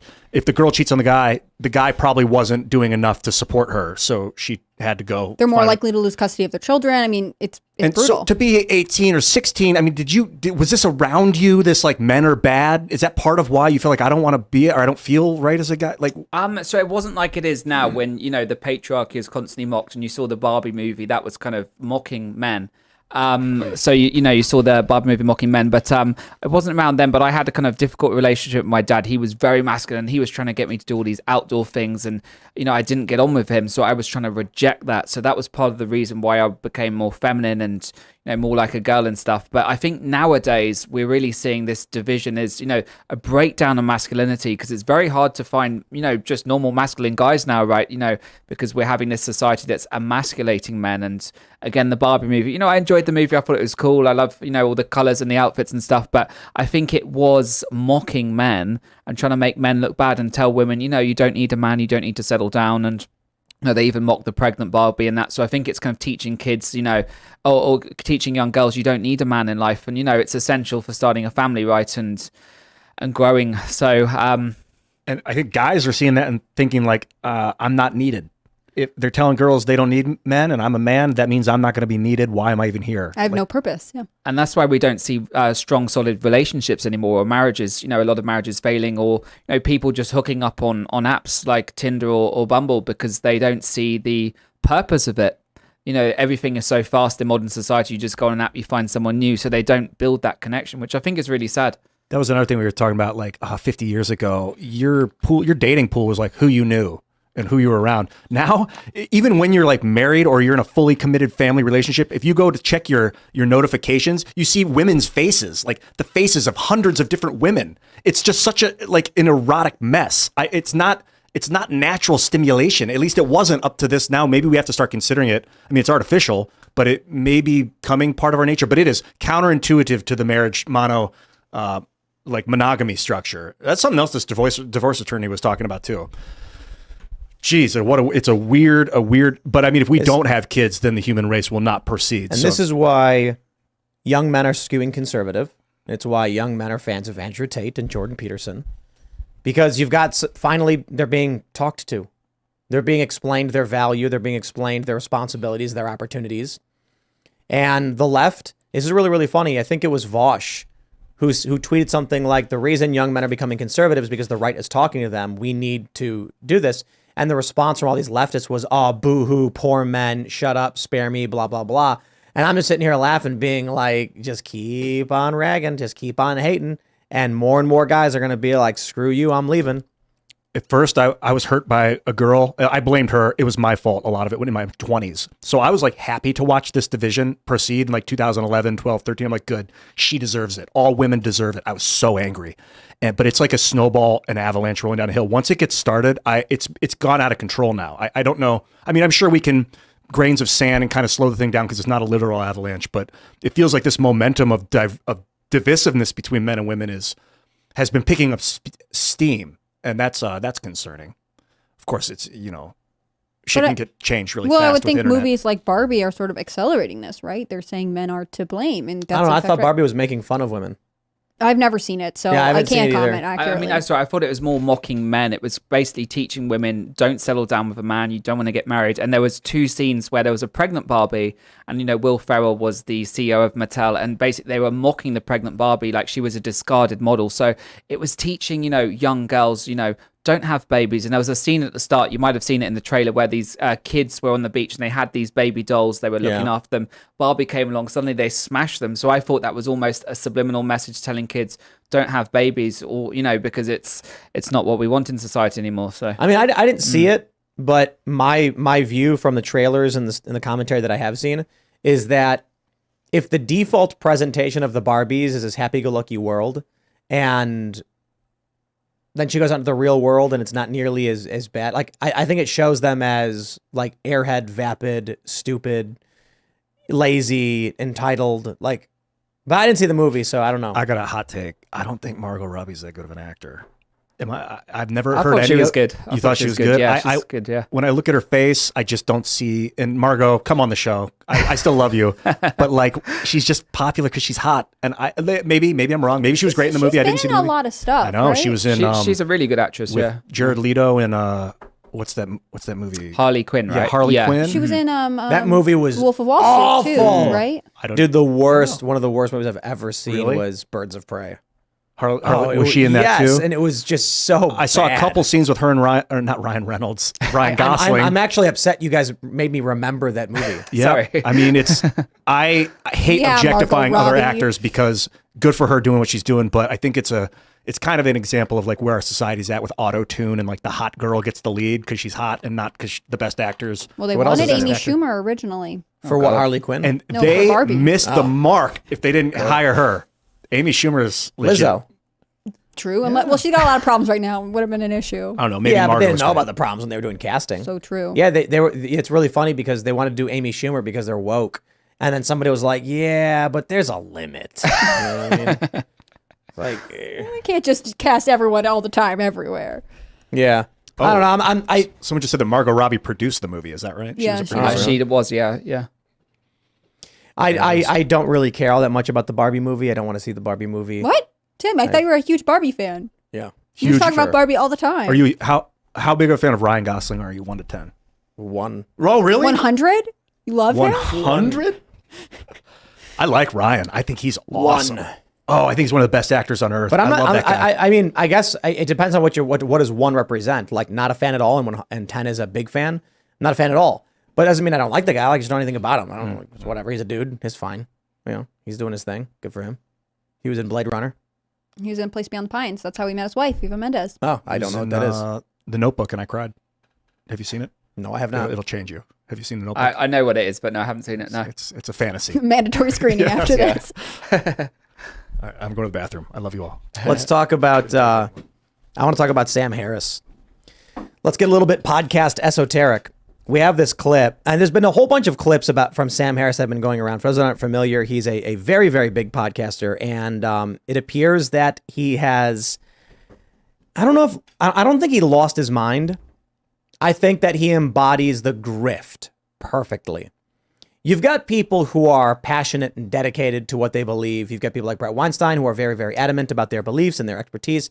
And then you get Sam Harris, who just says whatever the most tepid, centrist, neoliberal thing is, even if it makes no sense, even if he knows he's lying about what he's saying. So he has this clip. I'm going to play this clip for you guys. But dial up the deadliness of the pathogen. Give us something like, airborne Ebola that incubates for a month. You don't know you have it, and you walk around spreading it, and it's got, a 75% fatality rate, and it's mostly killing kids. No one gets to make that choice anymore. I mean, then literally the cops come in and vaccinate you, and I would say that all of us would agree to that. The moment again. That you turn up the lethality on the pathogen, you turn up the effectiveness of the vaccine, you turn down the risk of the vaccine. Give me a truly safe vaccine where there's not even one documented case of vaccine injury, right? So then you just have to be completely crazy to be worried about being vaccinated in that kind of environment. Then it's just a no-brainer. Then we just don't tolerate a diversity of opinion, because the stakes are too high. It's a full-on emergency. Bodies of kids are being stacked up in parks, right? There's so many of them, we don't know what to do with them. We've got these mobile morgues, and we have a vaccine that actually works. And then we've got RFK Jr. saying, maybe you don't want, maybe you don't want to get the jab on Rogan's podcast, right? So did you hear what he just said about RFK Jr.? He says, imagine a scenario where it's a 75% mortality rate. The vaccine is perfect. Everyone knows it's perfect. And children are dying. Children are dying and being piled in the street. Now RFK is saying, don't do it? No.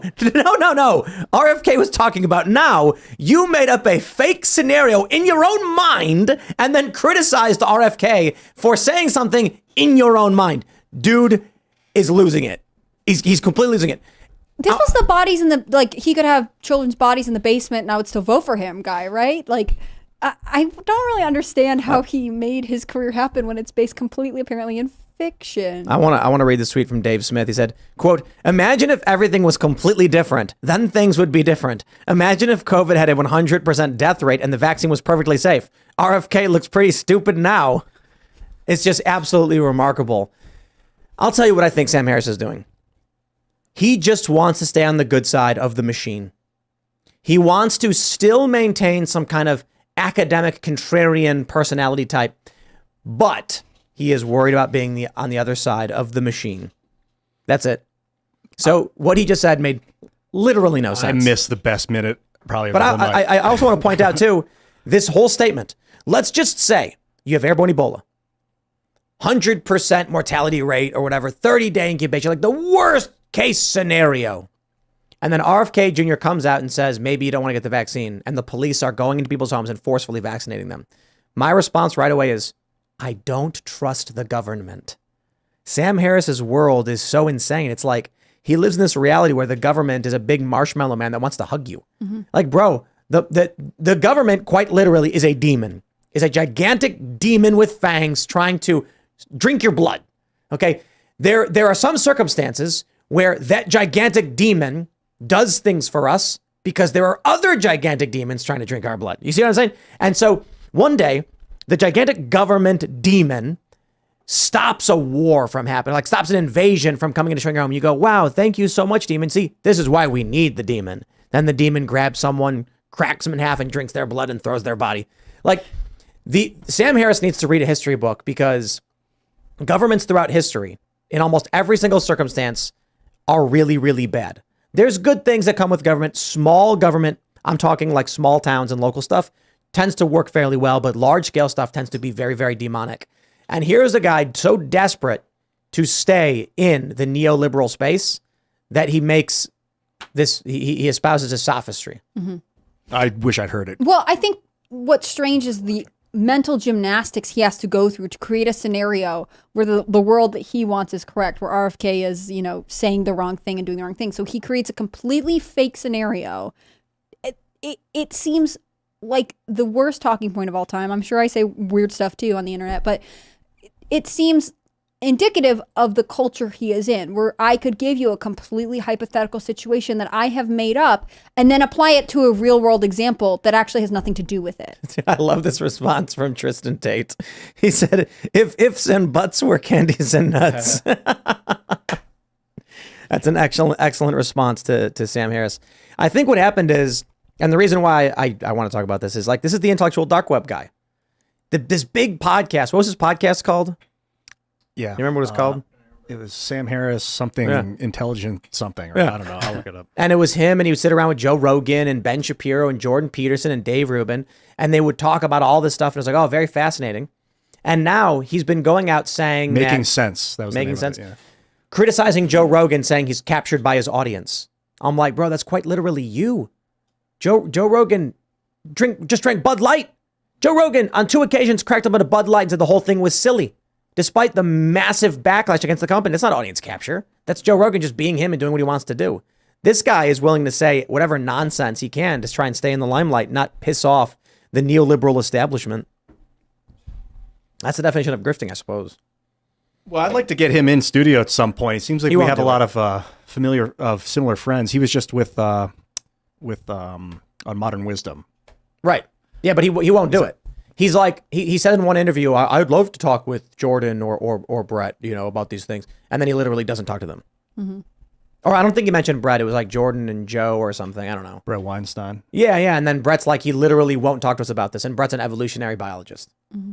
So it's just like, it's plastic, man. Yeah, he knows he's supposed to say, oh, no, of course I'd be willing to talk to them. And it's like, then do it immediately. The entire he knows his argument's flawed. He wouldn't win an argument, so that's why he won't. If he's allowed to make up his own facts and everyone agreed with him 100%, then he could win. So I don't understand. He can just make up scenarios all day long and he'll be fine, right? That's what we learned from this interview.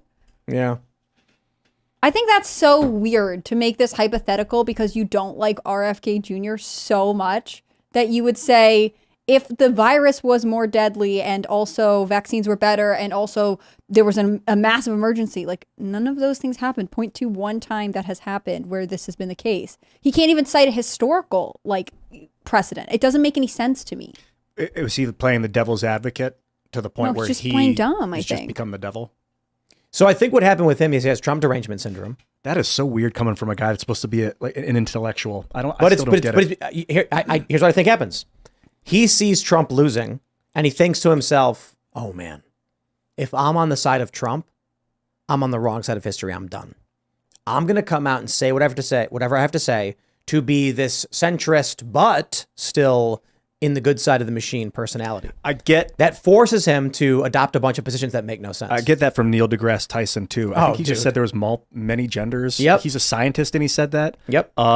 And I'm like, I want to be diplomatic with these guys, but it's just to the point where if you're going to be dumb, you're not part of the They're solution. going to be dumb. They're evil. Either one or the other. Either they're plaintively stupid or they're acting maliciously. So I don't know. This is the scary reality. When you see someone like Neil deGrasse Tyson come out and be like, there are more than 2 genders. You're like, okay, how much did they pay you? Because come on, dude. You can look up any 5th grade science book and it'll tell you about more than 2 sexes. You look up any 5th grade biology book, there are 2 sexes. Oh, so did he say there's more than 2 genders? But no, he said sexes. He said that we've learned now. Confusing. And then you got that guy, Colin Wright posted this, the guy who said that there are 6 biological sexes. It's like these people are unwell. 2 + 2 = 5. Their worldview is shattered. I don't see how they can build a cohesive community if their worldview makes no sense. Well, you know what I'm thinking about is religion. How do you build a cohesive community around something that cannot be proved? Like if you tell a kid 2 + 2 = 5, but but look, here's 2, and here's 2. If you count them, that's 1, 2, 3, 4. But 2 plus 2 equals 5. The kid will think, okay, I can accept these things, even though I can't prove why, or it doesn't make sense, but I will accept that those are both true. And so you could make a now their community their around their insanity. logical pathways, their reasoning breaks because now they can't connect dots. Do you think that, I don't want to get too deep into religion, but people that just blindly have faith in things that are unprovable, that they have like broken logic pathways? No. Do you have to break your logic pathway to believe something without proof? No. What do you mean? Well, without evidential proof, So why would you ever believe it? So let's say you stumble across a spattering of chocolate on your floor, and there is a cake on your counter that is destroyed. Something ate your cake and got the chocolate on the floor. The first thing we do is we make an assumption. We form a hypothesis. Okay, I'm going to go ahead and assume that someone smashed and destroyed the cake. That's apparent by the fact the cake is smashed and destroyed. I'm now going to assume that it was not a human who did it because a human would not flip the cake and the chocolate onto the ground. Oh, hold on. Why would you believe something without proof? Why would you operate under this concept without actually having been able to prove it? The only way to lead yourself to prove it is if you operate under the assumption it is potentially true. So now you're sitting here saying, it's going to take me a while to figure out what happened to this cake, but I think it was an animal that did it. Okay, now we assess how many animals do we have in the house. We have a cat, we have a dog. Likely not going to be the cat. Maybe the cat, though. The cat maybe like booped it off the counter. Maybe the dog jumped up and got it. We're going to choose a hypothesis, and then we're going to pursue it. We are going to operate under an assumption so that we can try and figure out the truth. Now, it may turn out to be that both the cat and the dog are covered in chocolate, and you're going to have to operate without being able to know for sure. My point here is, that's logic. If you can look at a cake on the ground and it's flipped over and be like, okay, none of the humans here did this, right? It's possible they did, but unlikely they did, so I'm not going to pursue that course of investigation. That's using logic. Now, if a child can't understand the concepts because they've been told 2 + 2 = 5, they look at the cake on the ground, they look at the cake on the counter, they see the smash, it's smashed, and there's chuck on the floor, and they go, a rabbit broke into my house and got my cake? Oh, wow, they'll be more likely to believe. Nonsensical, insane things that you should not be led to believe. You get what I'm saying? Oh, yeah. When, like you pointed out pretty well, you say 2 and 2, right? That equals 4. But then these leftists come out and say 2 + 2 = 5. But if you take the pencils and lay them out, you go 1, 2, 3, 4. Hey, wait a minute, that's not 5. Now, if the kid is like, no, but it is 5, and there's no 5th pen there, it's nonsense. For the record, it's what they're saying is 2.3 + 2.3 = 4.6. When rounded up, yeah, it's 5. when you round it up, that's 5. 2.3 rounded down is 2. So technically, but it's not technically right, and it's not even generally literally right. false. It's not math. That's not mathematics either. So I don't. It's literally false. They're just trying to manipulate people's ability to formulate complex ideas. Sort of like a Sam Harris argument. If things were slightly different, then the outcome would have been. And then you have what I'm you have RFK saying, "Don't take the vaccine." It's like, wait, what? That didn't happen. In the alternate reality I've made up for myself, I can't believe what RFK Jr. is saying, Right. which is based not in reality at all. It's like some angry teenage girl in the shower thinking about like, well, that guy was so mean to me. I bet he said this. Ha, he's so dumb. It's like, and then they start to believe that it actually happened. It's the human equivalent of like AI generated images. Like if I can be like, I want exactly this scenario, and now RFK is wrong. Like it's so ridiculous. I just don't understand like what he was trying to accomplish with this argument. But I think the big picture here with what the left is doing in terms of attacking the ability to reason and logic is that kids are going to grow up and they're going to be unable to understand the world or solve problems. Mm-hmm. That's the point. That's why they attack math. I got to ask you, Ali, because we're about to go to Super Chats, but I think maybe your book ties into this. Can you tell me really kind of briefly, like, what is this book? What's it about and what happened? So Gender Madness is basically talking about all these issues of kids being confused online. So, kids taking to TikTok for validation and how that algorithm manipulates them. It's also about how schools are, teachers are in some cases transitioning kids without the parents even knowing. And, I've got a lot of research in the book about data which actually counters the mainstream narrative. And, the mainstream narrative says there's no detransitioners. It's a very low rate. Everybody's happy. All these kids live happily ever after, right? We know that's not true. It's just like we were talking about, these people, they reject the reality. They want you to reject the logic that, cutting off a girl's breasts is a good thing to do, because it's not, but they want us to believe that that is a good thing. So the book, covers all these issues. It covers how people can fall victim to this kind of gender ideology and indoctrination. What are the solutions out there? We've got Sweden has reversed their policy. They were the pioneers in gender transitions on kids. They have now stopped doing puberty blockers and hormones on minors. We have the UK that is also passing similar laws. So we see Europe is slightly ahead of the US, and the US is currently where it's all happening. There's been an explosion in the last 5 years. So it's really covering all of these issues and what we can do to speak up for these kids and, speak up for parents. So it's out in a couple of days. Let's talk about a lot more of this in the members only show. We'll get really in depth on this stuff. We can get not so family friendly, but we're going to go to super chats. So if you haven't already, smash that like button, subscribe to this channel, share the show if you really do like it, and head over to timcast.com, click join us. We're going to have the members only uncensored show coming up in about a half an hour. You don't want to miss it. We're going to talk more about these issues of gender ideology. And there are some really shocking social media posts from people who have detransitioned that are very, very sad, that we will bring up. And I think you guys need to hear this. You need to hear what these young people are saying. They're asking where their parents were to have helped them and prevented this. And we'll save it, but we'll read some more super chats. We'll start reading super chats. All right. I'm Not Your Buddy Guy says, I wanted to get your opinion on the Michigan election integrity issues recently revealed. However, I got to say this song, Rich Men North of Richmond by Oliver Anthony, really hit me deep, and you all need to hear it. Finally, you should see if you can get Douglas Murray on. I have seen only a little bit about the Michigan election stuff, and I've asked some friends about it. I don't know enough about it as of right now. And the guy singing that song he mentioned is giving one of the performances of a lifetime. You should find the video and listen to it. It's cool. Incredible. Raymond G. Stanley Jr. says, Tim, don't you tell me that I'm the only one when you have something to celebrate, you don't call your homeboys over so you can cuddle up and kiss? So at 6 p.m., for those that are confused, I saw a tweet from Tristan Tate that said straight men cuddle and kiss sometimes or in bromances. And then I looked up the story, and it had been popping up on Reddit in a lot of these LGBTQ community pages. And they were like, this is totally legit. Like, straight men hug, kiss, and cuddle all the time. Bros always snuggle. And I'm like, no, they don't. Bros don't snuggle. And like, there's a picture of two men kissing, and it's like, if you're a straight man, sometimes you want to kiss your homie. And I'm like, what?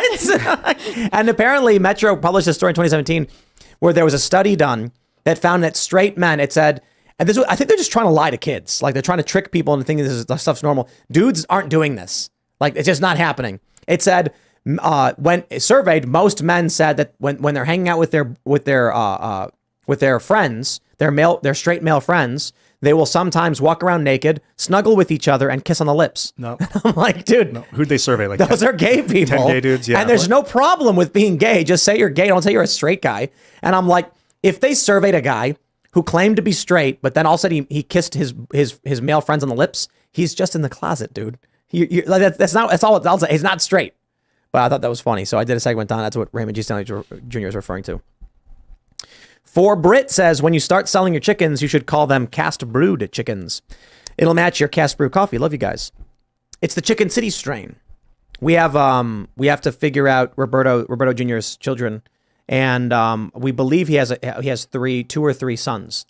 How are you going to decide who gets to be the new king of the castle over there, the new sheriff in town? Yeah, someone is going to become the heir to the Roberto lineage, and it's not always, sometimes it's not always age-based in our Well, no, I mean, culture. look, there's many stories of the king has two sons, and then one child is chosen over the other, and then the brother is angry. Why wasn't I chosen to be the heir to the throne? Why is my brother? And, these other roosters are going to have to deal with it. Like Charlemagne's on the next brother. season of Chicken City. Yeah, Roberto the Third. I think maybe an overthrow of the entire Beaks lineage may be in order. I bullish on Luke. Luke's got the hair, man.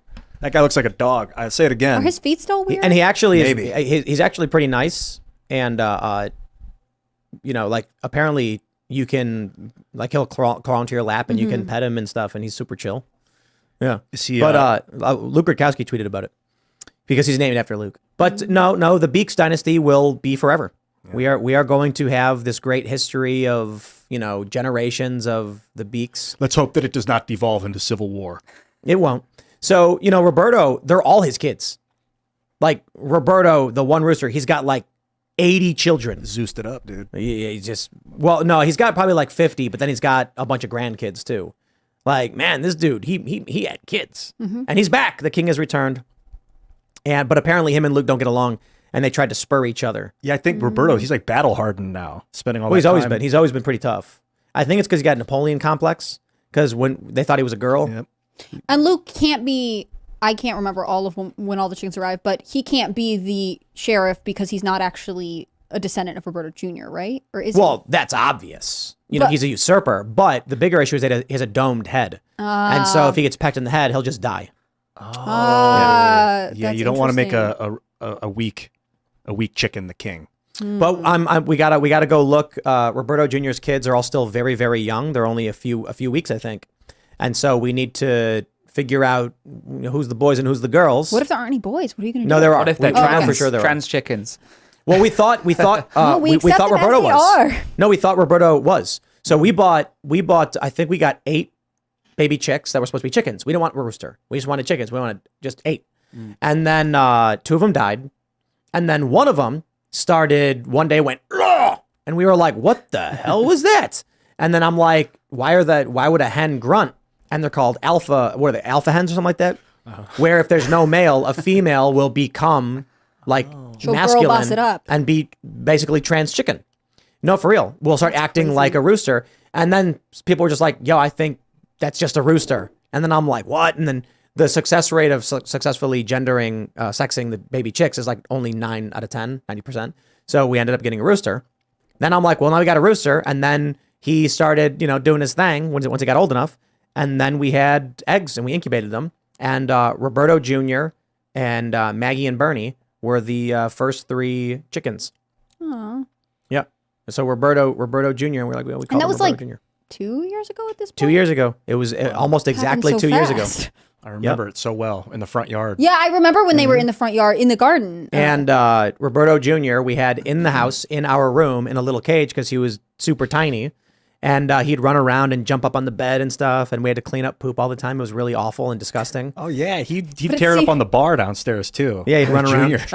Yep. That's awesome. And then, I think because he was like the first, of the breeding, there were some issues. He had a messed up foot that was indicative of some kind of malnourishment.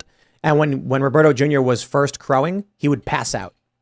And there's nothing we could do about that. He would go and then just fall and hit the ground. And we were like, something's wrong with him. But what do you do, right? There's not much we can do. And so this explains why he probably had a heart attack and died. Dude, his crows are the most unique, and I will do it again for posterity. I love you, Junior. Like you could hear him really struggling. Thanks for that. Let's read some more You got it, super baby. Mad love. All right, Waffle Census haven't been notified for the show in 3 days. It must be election season. That's right. That's why you guys should copy, click share, grab the URL, post it wherever you can, because YouTube doesn't want other people to watch this show. That's right. Yanette Santana says, hi, Ollie. Glad you came through all the madness. I follow you on X. Ian moved to Cuba. Hi, Tim. Hello. Cuba. Cuba? Soy cubano. You're talking about Cuba? When Mr. Burns says he wants to live in their socialist paradise, and then Fidel's like, you're talking about Cuba? And then he steals the $1 trillion bill. He's like, can I see it? And Mr. Burns is like, I don't know. He's like, okay. And then he was like, okay, now give it back. Give what back? The $1 trillion bill. Classic Simpsons, man. What do we got here? K. Som says, Matt Walsh X'd Oliver Anthony's Rich Men North of Richmond. I cannot stop listening to him. Gotta check that song out, I guess. Everybody's talking about it. It's like been blowing up since this morning. I think I saw that. It's the guy playing guitar. Guitar. in like the super wooded area or simple. whatever. Yeah, yeah. Oh, yeah, I saw that. Yeah. That was It's really cool. good. It's an example of like what makes great music, in my opinion. There's no auto tune. It's just a dude. I also love this idea that people are just like, hey, this is a really good song. I've got to tell it to you. Instead of it being sort of like a big music company that's saying like, we're going to have a radio release and now everyone's going to hear it. There's something cool about the organic nature of this. Look at this. Barack Tobias Obama says Bidenomics backwards is skim one dib. Skim's definition is to remove or embezzle, and dib means money. Just found that odd. Kim one's Wow. That proves it. Yep. Dova Kin said, fun fact, when Oprah Winfrey bought her property, she had the road connecting Kihei to Kula shut down. It more than doubled the drive time between the two towns. The locals hate her more than anyone. Well, why would anyone allow her to do that? Look, I just don't know. People being like, we live in a small community and a very wealthy person is shutting our roads down. Shucks. It's like, bro, you got a bad police department. You got a bad mayor's office. You got to get these people out. You got to vote them out. I don't know. Grofty has a 20 for Ian. I don't know what it was for, but, there you go. Grofty. There you go. 94 Maid said, imagine if someone could manipulate weather and cause disasters like this, but that'd be crazy, huh? Well, we did end up talking about and speculating whether or not China had space lasers. Well, actually, I'm sorry. China does have space lasers. The question is, can those space lasers start fires? Oh, and I looked into it from lasersafetyfacts.com. Apparently, regular, I guess you would call these consumer grade lasers. No. The redder the laser, the hotter. So like green lasers are less hot, I think. I'm not an expert, and correct me if I'm wrong. And that they don't go very infrared. far. If it was infrared lasers, you're talking about lasers you can't see, that's not on the list. But it's only like 30 feet that a red laser can but start you're a fire. consumer grade. Yeah, consumer grade lasers. So these high-powered military, who knows if they're even Google lasers, search megawatt laser. I think that's like a psychotically powerful laser. What does it say? Because I think kilowatt lasers are crazy. Mm-hmm. Yeah, the lasers I was And looking at megawatts are were when Trump creates them. megawatts. Mega. Yeah, I'm looking at like 5,000 milliwatt lasers. I don't think that's very much. Yeah, like I think the kilowatt lasers are the ones that start fires. I'm not sure. Like a megawatt laser would be nuts. So you think if it comes out and someone's like, the cause of this fire was arson, you're gonna feel more like there's credibility, or you're gonna feel like it's more like there's no way they would tell us if it was. If the reality was that China could start fires with satellites, the last thing they want is for the U.S. to panic that there's something you're gonna get hit with a laser. All right, I Fly Mile High says, Tim, I once had a conversation with a resident of mine. 5 minutes later, I sit down and see an advertisement for the company on his shirt. I have never heard of the company before, nor looked it up. We live in a simulation. It's procedurally generated. That's why the ads are such. Because the AI isn't that sophisticated. We're all playing some kind of video game. Oh, and I ordered one of those VR treadmill things. what's Good. a VR treadmill? Yeah, it's like it's a bowl you stand on and strap into, and then you have these special shoes, and when you run, you can't actually move, and you can like turn. We got to get all the haptic stuff now, like gloves and vests, so you can feel yourself getting hit. I'll put together a list. Okay. And then we'll make a video about it or something. Yeah, dude, it's gonna be great. But I got the thing. It's like you stand. It's got the thing you strap into, and then when you put the headset on, you can play a video game where you actually run on the treadmill. Can you jump? No. Does the harness hold you? If you duck and can't jump? They got super advanced ones coming out. Do they market it for video games or like as an exercise Video thing? games. Well, both actually, because like, Do you guys remember Wii Fitness? They Oh, would be yeah. like, you can be on the Wii and work dude, you out. want to used to lose play that, I weight? think. Play that. What is it called? Space Pirate Trainer. Yeah, that on the game's Oculus. awesome. Dude, that game is so much fun. And for those that aren't familiar, you're basically just standing on the small platform. There's a bunch of little robots that fly around, and you have different types of guns, and you're shooting at them. And you can also pull out a Yeah. shield and like a lightsaber and whack them.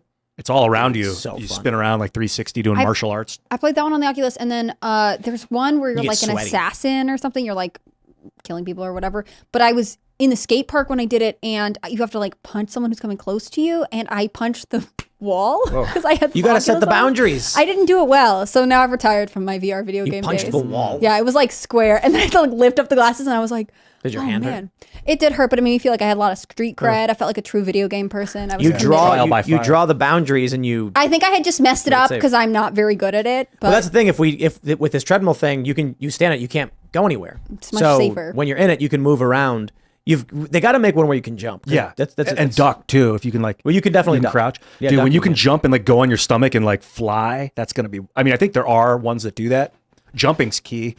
Also, wide. Can you take wide steps, or is it one of the smaller ones where you've got to? I have no idea how keep big it your is. legs together. Yeah, You get one of those there's big a ones. new one called the Omni One that has this single arm that connects to a harness and then it spins around.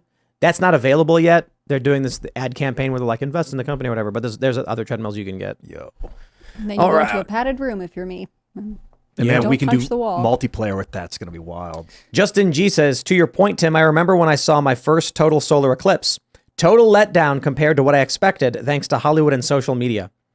Dude, you ever see those photographs where it's like the moon is really, really big, and there's like a person standing there and you're like, wow, how did they get a picture of the moon so big? They're very, very far away and they use a telephoto lens and they zoom in and it makes the moon look big compared to the backdrop.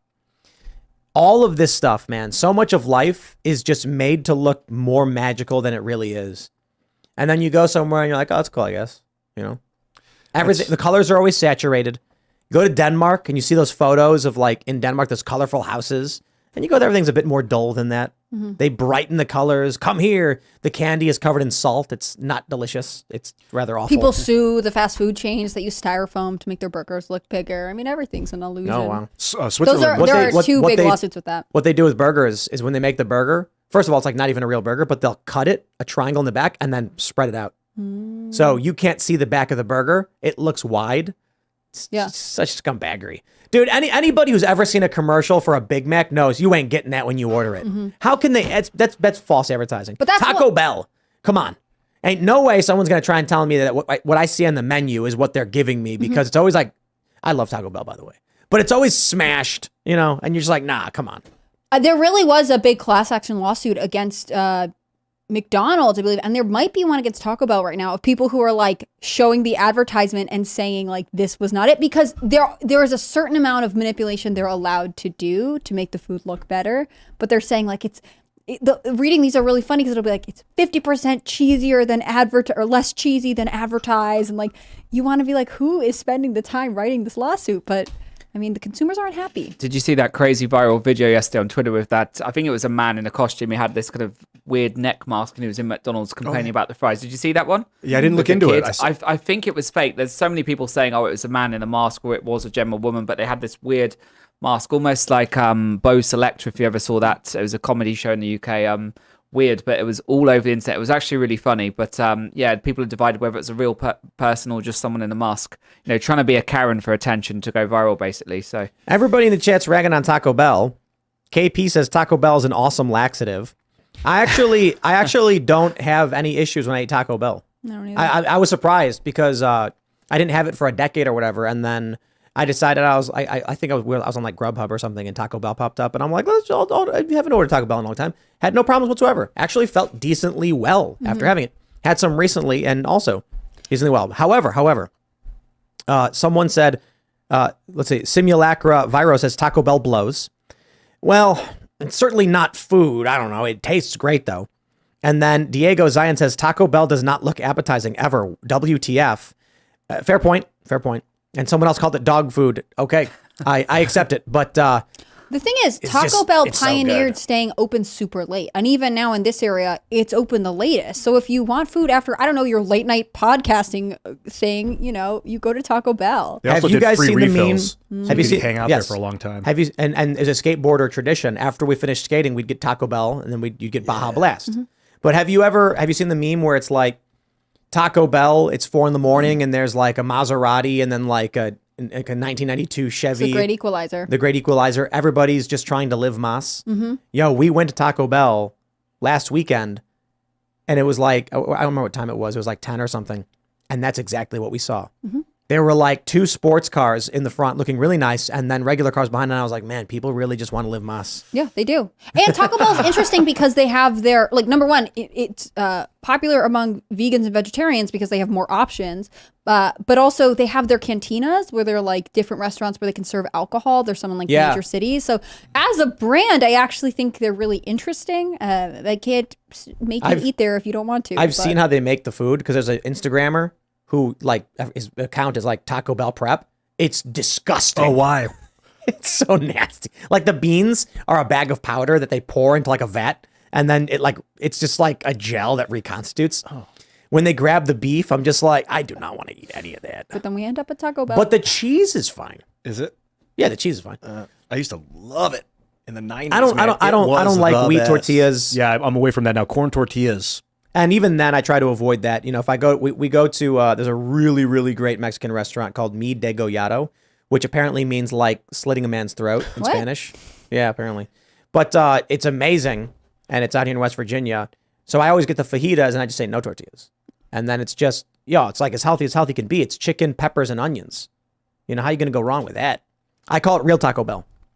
All right, a Green Clover says the lasers from China could be from LiDAR mapping bunkers and ideal targets for a first strike. Yep. But China said it was nothing. They said it was nothing to worry about, right? So we should trust them. Yeah, they're just looking for pollution centers. They said that about COVID, didn't they, when it first came out? They said, oh, it's nothing to worry about. It's fine. We're containing it. And look what happened. So we can't trust their word. Christopher Marr says, Tim, you should make a Rise with Roberto Jr. zombie version with a foot coming out of the ground, or Roberto Jr. coffee strong enough to wake the dead. Also, rip Roberto Jr. Man. How about I love that comment because it's like, let's make fun of the fact that he died. Also, rip. how about for Halloween, we make a blend called Re-Rise with Roberto Jr. He's back. We'll do only a couple hundred of them, and it'll be like a premium roast, limited edition Halloween blend. I'll drink it. That'd be funny. That'd be cool.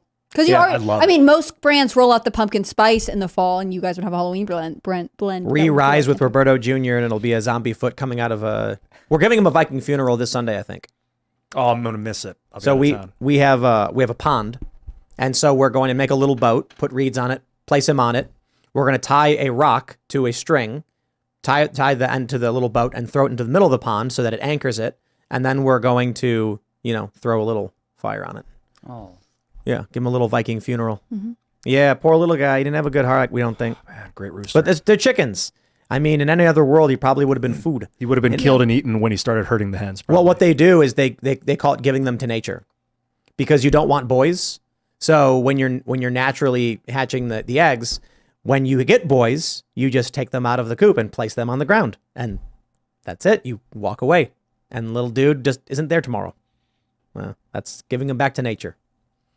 We've got like 10 roosters at Cocktown over at Freedomistan. And I'm like, why do we have these roosters? Let's eat them. They're food. They've been fighting because they don't really, they don't really, like the idea of roosters killing each other is not really true, only if there's girls around.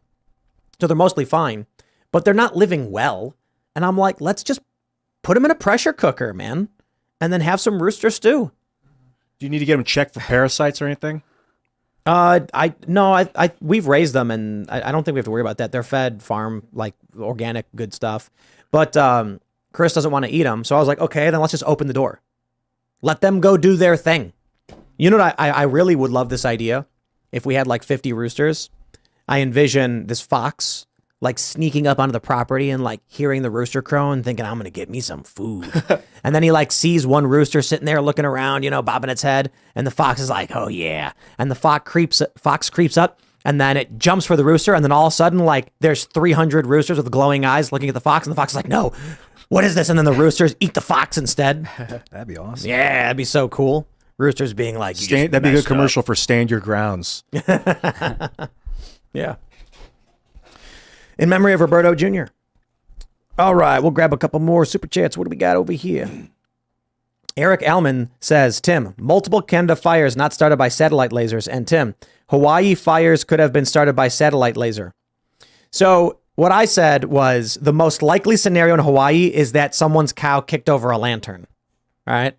The most likely scenario in Canada was there was actually a map showing a bunch of lightning strikes. Now, could there have been attacks by, yeah, for sure. I'm literally calling it a conspiracy theory and just talking about weapons capabilities. But I gotta be honest. I'm willing to bet some lady's cow kicked over a lantern. You guys know that reference, right? Yeah, that's a great okay. Chicago Okay. film. I don't know if that was a unique to Chicago thing, and I was like saying we all nonsense. observe Chicago culture in this house. We do. What's her name? We ordered Portillo's today. Oh, cool. Yeah, maybe we should have hot dogs. Do you know the? I went to a Portillo's for the first time over the summer, and it was very cool. You want to talk about fast food?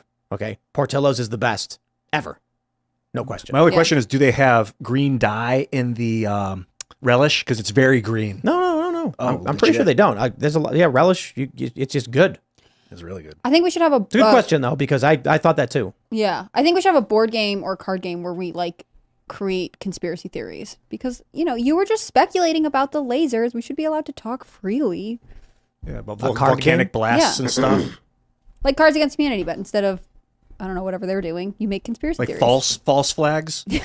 Oh, that is a good idea for a game, like kind of like Cards Against Humanity, but you have different conspiracy theories, and so everyone gets dealt cards, and then So you have like Yeah. a result and a conspiracy It's like theory, the and you got to put them tinfoil together. hat. that's a good idea. Thank And then you. people will like there'll be 3 sets of cards.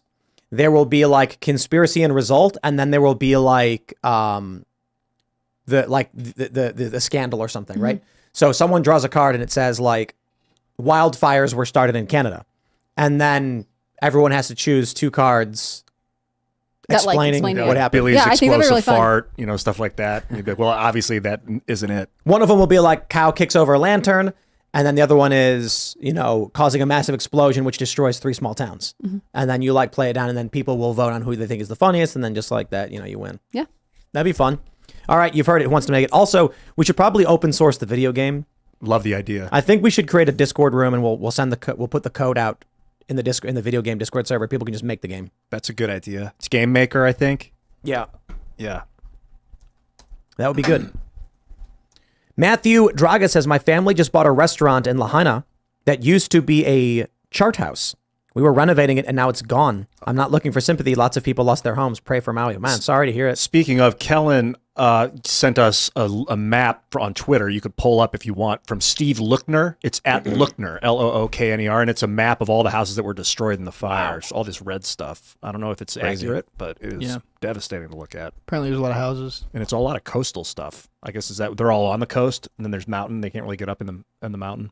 Yeah, I think so. I'm not your junior, Raymond. That's a very good name, says. Dandelions have medicinal properties in the sap. All parts are edible. Leaves taste a bit like kale. Boil the roots for hours to make soup.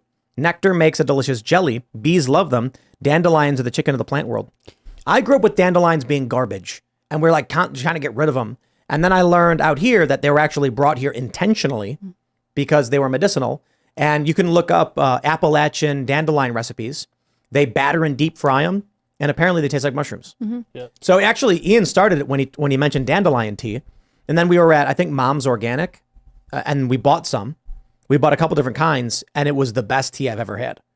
I was like, I remember what it was. I think it was like vanilla dandelion or something. And I was like, this is amazing. And those circular ones? Yeah. Yeah, those are so good. So good. Some people use, is it dandelion tea or dandelion, some combination of fruits as a replacement for coffee. They say don't drink the coffee, drink this. It'll give you the energy boost. A very nice tradesman mountain man when I moved to West Virginia told me that. Wow. Yep.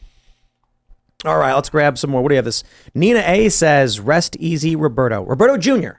Roberto, his dad, is still around. All right. Purple says, give Tim his Viking funeral. I fully intend to have a Viking funeral when I die, and it has been declared as so. So this is in the public record. On the pond? No, wherever legal. It'll be like in Okay. Norway with legit Vikings too. That'd be cool. That'd be awesome. But I thought about this when I was younger. It's like, why would you want to be embalmed and put in a box and buried? That sounds horrifying.